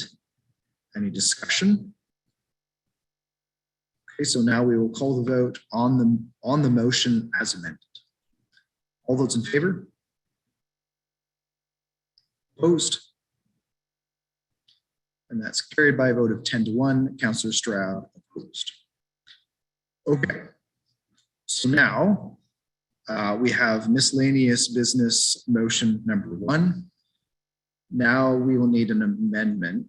So, okay, so here, I'm gonna have to clarify something here. So the motion as amended has that a certain councillor will be appointed and act as chair for the school pedestrian working group. So then what we can do is we can add a second clause that would say that Councillor blank also be appointed to the school pedestrian safety working group. Oh, it's not on the floor yet. Sorry, I'm just consulting with the staff. Well, it's moved by Councillor Sanik, seconded by Councillor Clare. So I think it is on the floor. Okay. So now I would need a motion to amend to add a second paragraph that would read that Councillor blank be appointed to the school pedestrian safety working group. Is everyone clear on that? Is there a motion to do that? So moved by Councillor Sanik. Is there a seconder? Seconded by Deputy Mayor Holland. Any discussion on the amendment? Okay, all those in favor? Opposed? Carried by a vote of 10 to 1. Councillor Stratt opposed. Okay, so now we have miscellaneous motion number 1. There are 2 blanks. So the first is for the councillor appointment to act as chair of the working group. So what I will do is, yes, Councillor Stratt. Are you volunteering? No, I'm volunteering Councillor Hill be appointed. And oh, okay. Yeah, I mean, you can nominate somebody else or you can volunteer yourself. Okay. So, Councillor Hill, you're okay to put your name forward to that? Okay. Councillor McLaren, did you want to put your name forward for the, no, okay. So that's great. So no vote required. And then for the second blank, Councillor McLaren, you're putting your name forward for that. That wasn't so bad. It only took like 6 minutes to work through all those steps. It's good. Okay, very good. So that's miscellaneous motion number 1. There is a second miscellaneous business item that notwithstanding section 3.1.4 subsection 5 first capital place illumination policy, council approved the point of order. Yeah, point of order. Councillor Stratt. We didn't vote on that miscellaneous business item as amended. No, we didn't. So we vote on miscellaneous business items as a whole. So, okay, thank you. No problem. So number 2, again, this would be, so notwithstanding section 3.1.4 subsection 5 first capital place illumination policy, council approved the application submitted by Jacqueline Burke, Ontario Poison Center for the illumination of City Hall and Springer Market Square on March 21st, 2022 for National Poison Prevention Week. I will just clarify that the motion that we passed earlier to light up City Hall with in blue and yellow for the month of March specified for all days where there was not otherwise an illumination scheduled. So this illumination, subject to council approval, has already been scheduled. So this would still go forward. So it's, I just want to clarify that it's not contrary to the earlier motion we passed. Madam Clerk, do we need a mover and a seconder for that? Yeah, so could I just ask for a mover and a seconder for that miscellaneous business item? Okay, moved by Councillor Hutchison, seconded by Councillor Doherty. Okay, so now we will call the vote on those 2 miscellaneous business items. Okay, all those in favor? Opposed? And that's carried. Okay, on to new motions. New motion number 1, I will hand the floor over to Deputy Mayor Holland. I take the chair and I recognize you. And just give me one moment, please. Okay. Oh, great. Thank you. All right. So I'll read the motion. So moved by Mayor Patterson, seconded by Councillor Kiley. Whereas Kingston City Council has been meeting remotely through electronic meetings since March 24th, 2020 because of the COVID-19 pandemic. And whereas the province of Ontario's reopening plan under the roadmap to reopen continues to progress, the City of Kingston has begun to reopen its facilities to the public. And whereas on February 21st, 2022, the city's state of emergency declaration was officially terminated, and whereas the public health indicators continue to improve, as of March 1st, 2022, all remaining capacity restrictions and limits on indoor and outdoor gatherings will be lifted in the province of Ontario. And whereas a return to in-person council meetings is an important signal to the community as our society shifts to an endemic response to COVID-19. And whereas we now have the technology to conduct hybrid council meetings, which allow for members of the public and most city staff to continue to participate virtually while members of council and selected city staff are present in council chambers.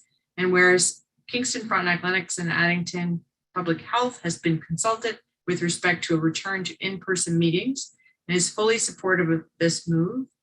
Therefore, be it resolved that beginning with the council meeting of March 2022, city staff be directed to facilitate meetings in a hybrid manner with in-person and remote members of council and city staff, where members of council are encouraged to attend in person in council chambers unless they are symptomatic or otherwise cannot be physically present, and that until the provincial mask mandate has been lifted, members of council and city staff present in council chambers remain distanced and masked unless they are speaking as per guidance from KFL Public Health, and that staff report back to council by the end of Q2 2022, outlining proposed procedures and bylaw amendments required to permit hybrid meetings on a permanent basis, and that members of the public, including without limitation, delegations, and presenters, continue to participate virtually until such time as the provincial mask mandate and any other relevant public health restrictions are lifted,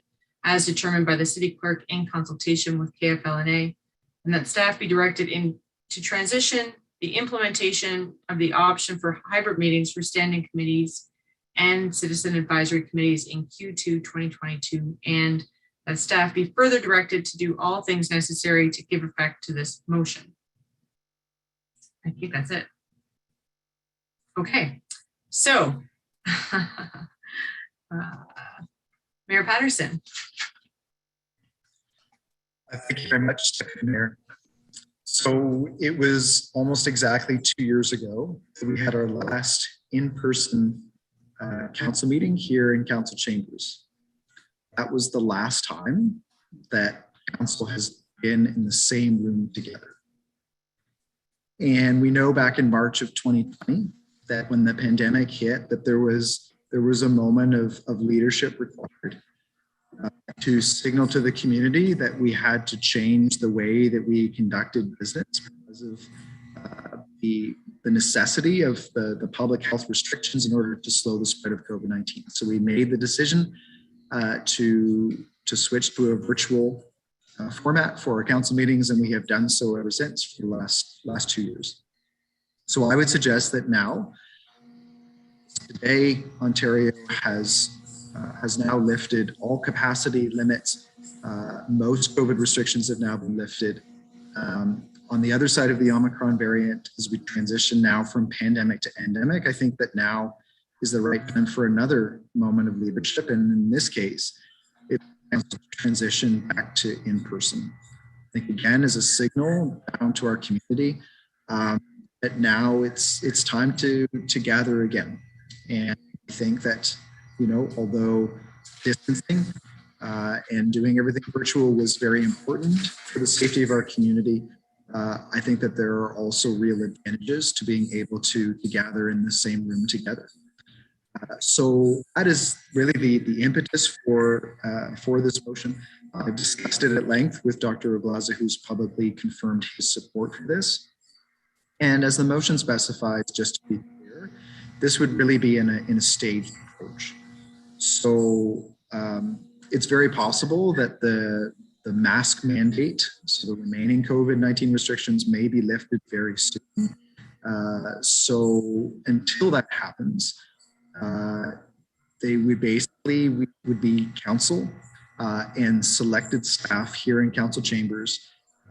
We would be spaced out, so not necessarily all in our regular seats, but spaced out and masked, and that would allow us, so whoever is speaking, to be able to remove their mask while they are speaking, and then to put it back on when somebody else is speaking.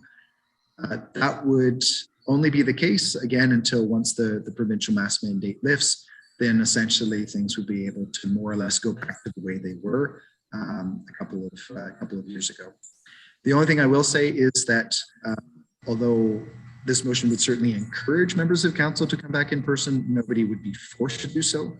In fact, Dr. Oglaza was very clear that a hybrid option is needed for council, particularly if you're physically unable to attend or if you have symptoms. Then joining virtually is appropriate and the right thing to do. So just to make that point very clear.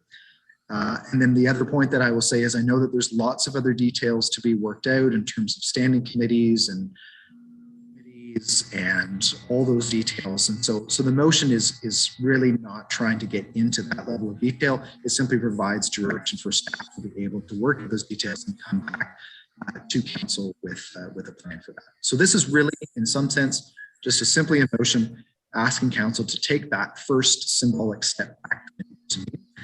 And so I hope that based on the endorsement of our medical officer of health and KFONA Public Health, I'm hopeful that council will support this. Thank you very much. Thank you. Next is Councillor Osanek. Thank you, Deputy Mayor. I just have one question or two questions to the mover. One is for delegations then to be heard at council, they would still be remote. Is that right, Your Worship? Yes, as specified initially, while the provincial mask mandate is still in place, all delegations would be virtual, and most staff would also be virtual. There would be, select city staff that would be here, but it would mainly be just council.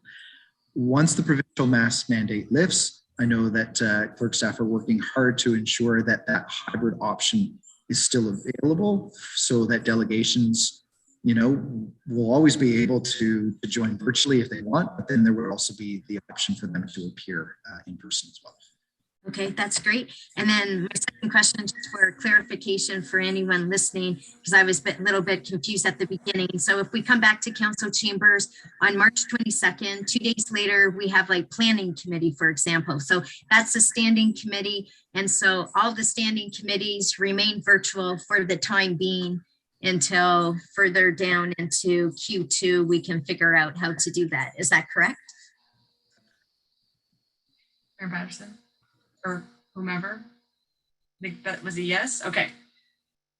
Great. Okay. Thanks, Councillor Sanik. Next is Councillor Neal. Thank you. And I support this motion. I think it was a nice summer day in July when you met with all of us and about what to do next. And we discussed the pluses of having a hybrid meeting, and so I totally support this. Now that we have the technology, Councillor Hutchison will probably remember this. The only meeting I've missed in the last decade, I was on my post-retirement vacation in Italy, and Councillor Hutchison's motion to put more funding into affordable housing failed by one vote. And I felt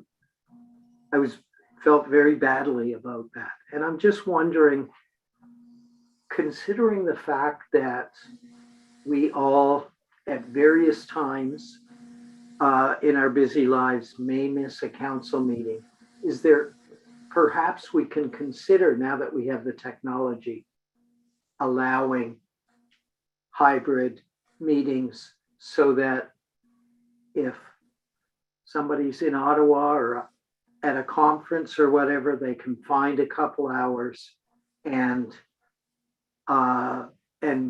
attend virtually. I know that's wishful thinking, but I think it's a consideration we should have, considering that we now have the technology and we've gotten very good at in fact, using that technology. So just a suggestion, I would support any motion that came forward recommending that. Thanks. Thank you, Councillor Neal. Anyone else wish to speak? Councillor Stroud?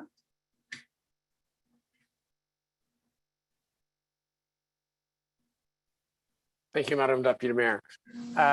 Yes, this is a very logical motion from His Worship, and at first it looks like they've covered all the bases for the details that need to be done at this stage. I just want to state, as a member of the nursing profession that still works at the hospital, that also today, on the first day of these new relaxing of the rules, KGH announced that they are not changing the protocols for visitors or for staff. In other words, everybody's masked, only certain visitors, only at certain times and under certain conditions. That is not changing. So they did not make any changes today. And I was very relieved about that, having, have repeated exposure to that environment. It was a great relief to see that the hospital was able to maintain the protections that we have up until now that have protected us. And there's no doubt, because we got through 2 years of a pandemic dealing often for COVID positive patients. And I, for one, never actually got infected. So, so I would say that that the hospital has continued, but we as a council, the 13 of us, could easily meet in the council chamber safely, as is described in this motion, especially if everybody's vaccinated. So I have a question to staff about, because it's not maybe common knowledge about the vaccination policy of the city. Is there a vaccine mandate for members of council, or is it possible that a councillor could attend in person and be unvaccinated?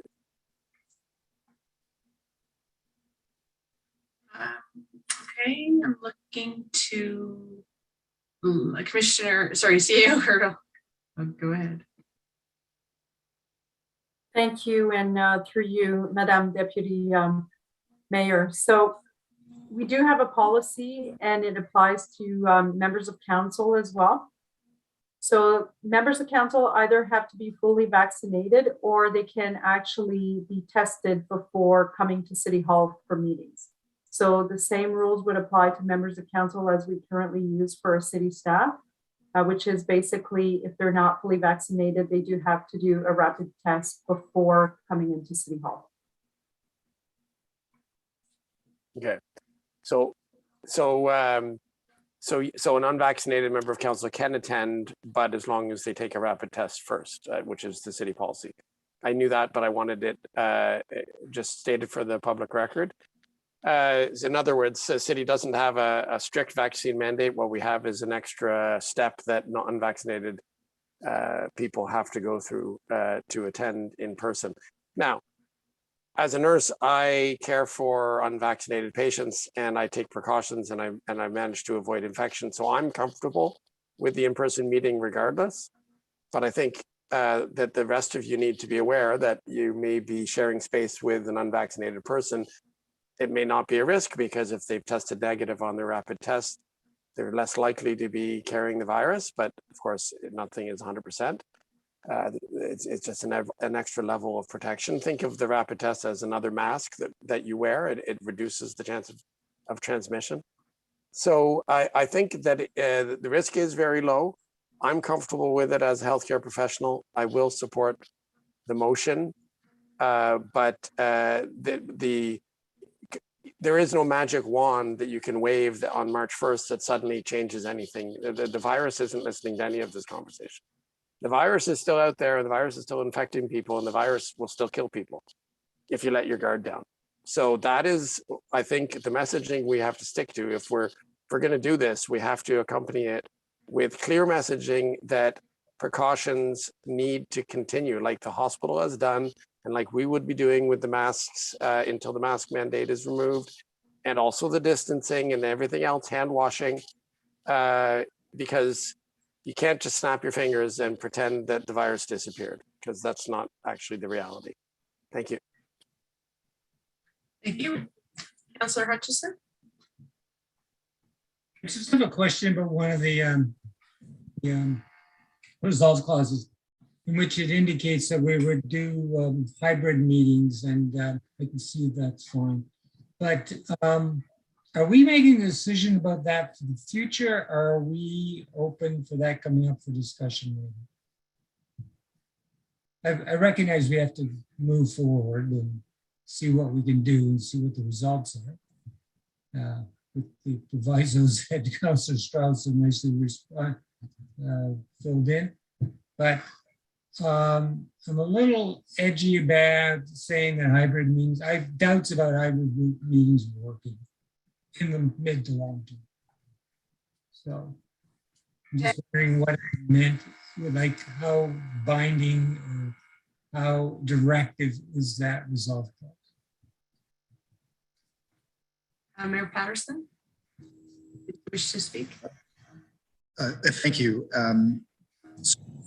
So the resolve clause there is basically asking staff to come back to council with a transition plan for what hybrid meetings could look like.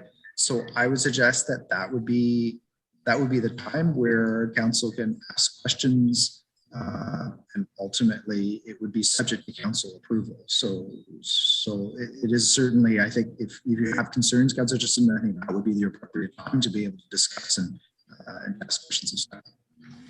Sure. Okay, I'm fine with that. I just want to make sure that that's what was important. And I'm fine with the information otherwise, I think. Thanks. Great, thank you. Anyone else wish to speak? Councillor Hill? Thanks, Deputy Mayor.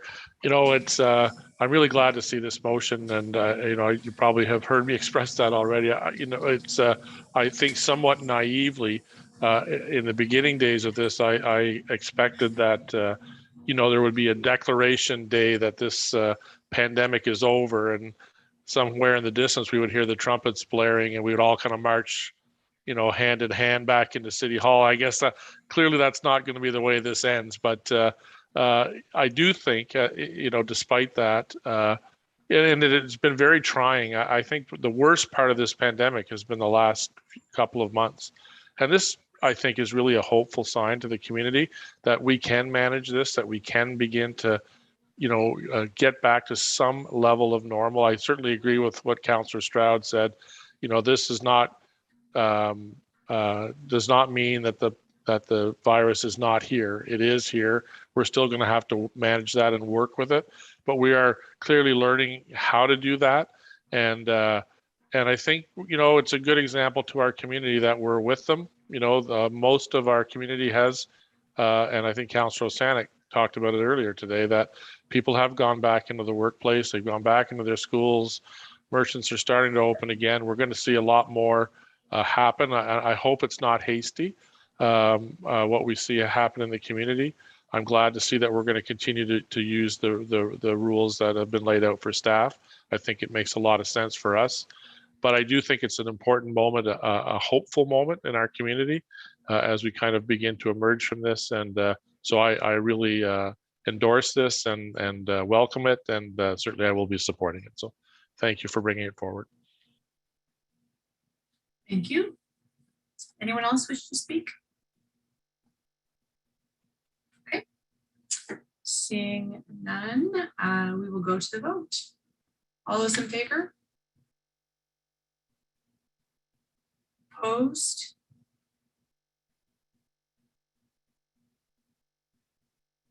I don't have the count. I'm not sure if that's my screen that's freezing.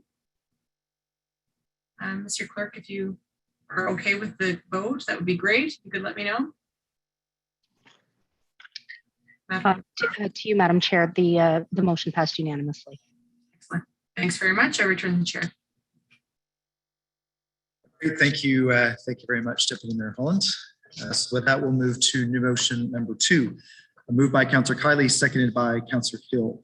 Whereas Patry Inc. submitted an official plan amendment, zoning bylaw amendment, and draft plan and subdivision application on December 27, 2017 for the property located at 2 River Street and 50 Orchard Street and referred to as the former Davis Cannery.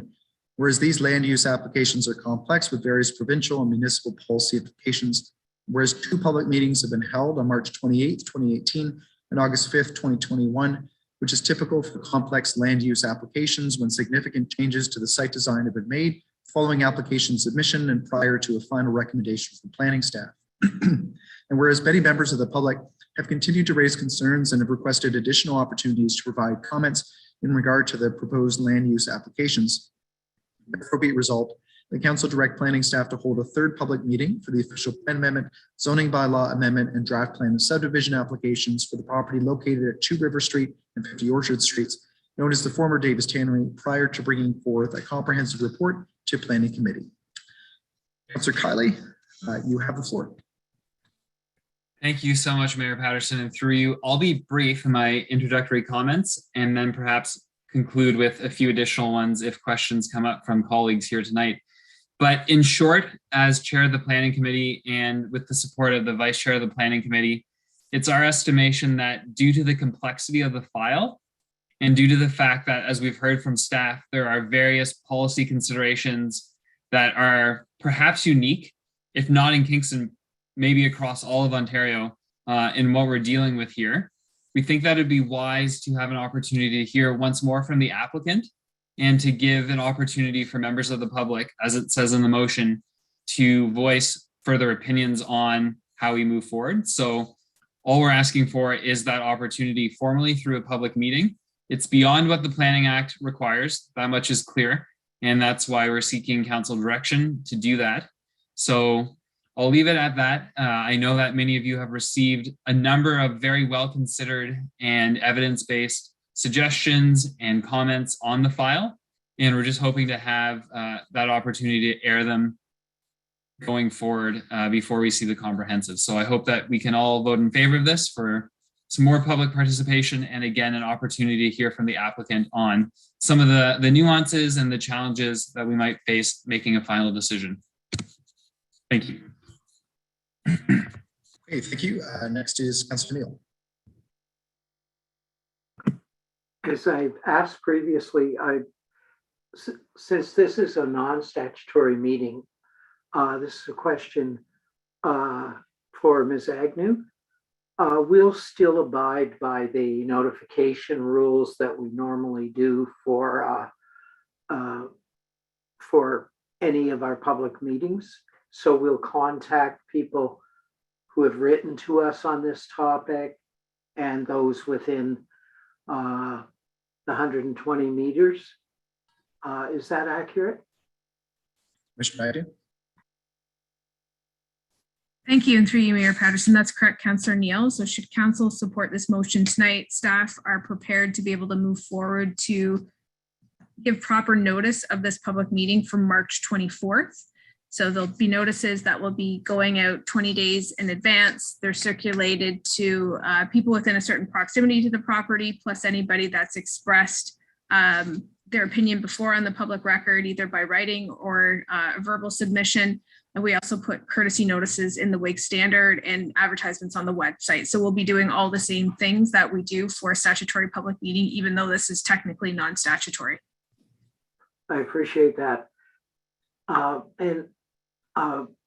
I'll save this question for the public meeting. Thank you. Okay, is there any other discussion on new motion number 2? Okay, we will call the vote. All those in favor? Opposed? And that's carried. Okay, we have no other new motions. Are there any notices of motion tonight? Okay, seeing none, Madam Deputy Clerk, I will ask for minutes, please. Moved by Councillor Stroud, seconded by Councillor Hill, that the minutes of City Council meeting number 6-2022 held Tuesday, February 15th and Wednesday, February 16th, 2022 be confirmed. All those in favor? Opposed? And that's carried. Okay, we have some tabling of documents, a number of communications. Is there any other business? Madam Deputy Clerk, I will ask for bylaws, please. We have 2 bylaw votes tonight. First moved by Councillor Kiley, seconded by Councillor McLaren, that bylaw 1 be given its first and second reading. All those in favor? Opposed? That's carried. And finally, moved by Councillor Kiley, seconded by Councillor McLaren, that bylaw 1 be given its third reading. All those in favor? Opposed? And that's carried. Motion to adjourn, please. Moved by Councillor Doherty, by Councillor Kiley. All those in favor? Opposed? And we're adjourned. Have a good night, everybody.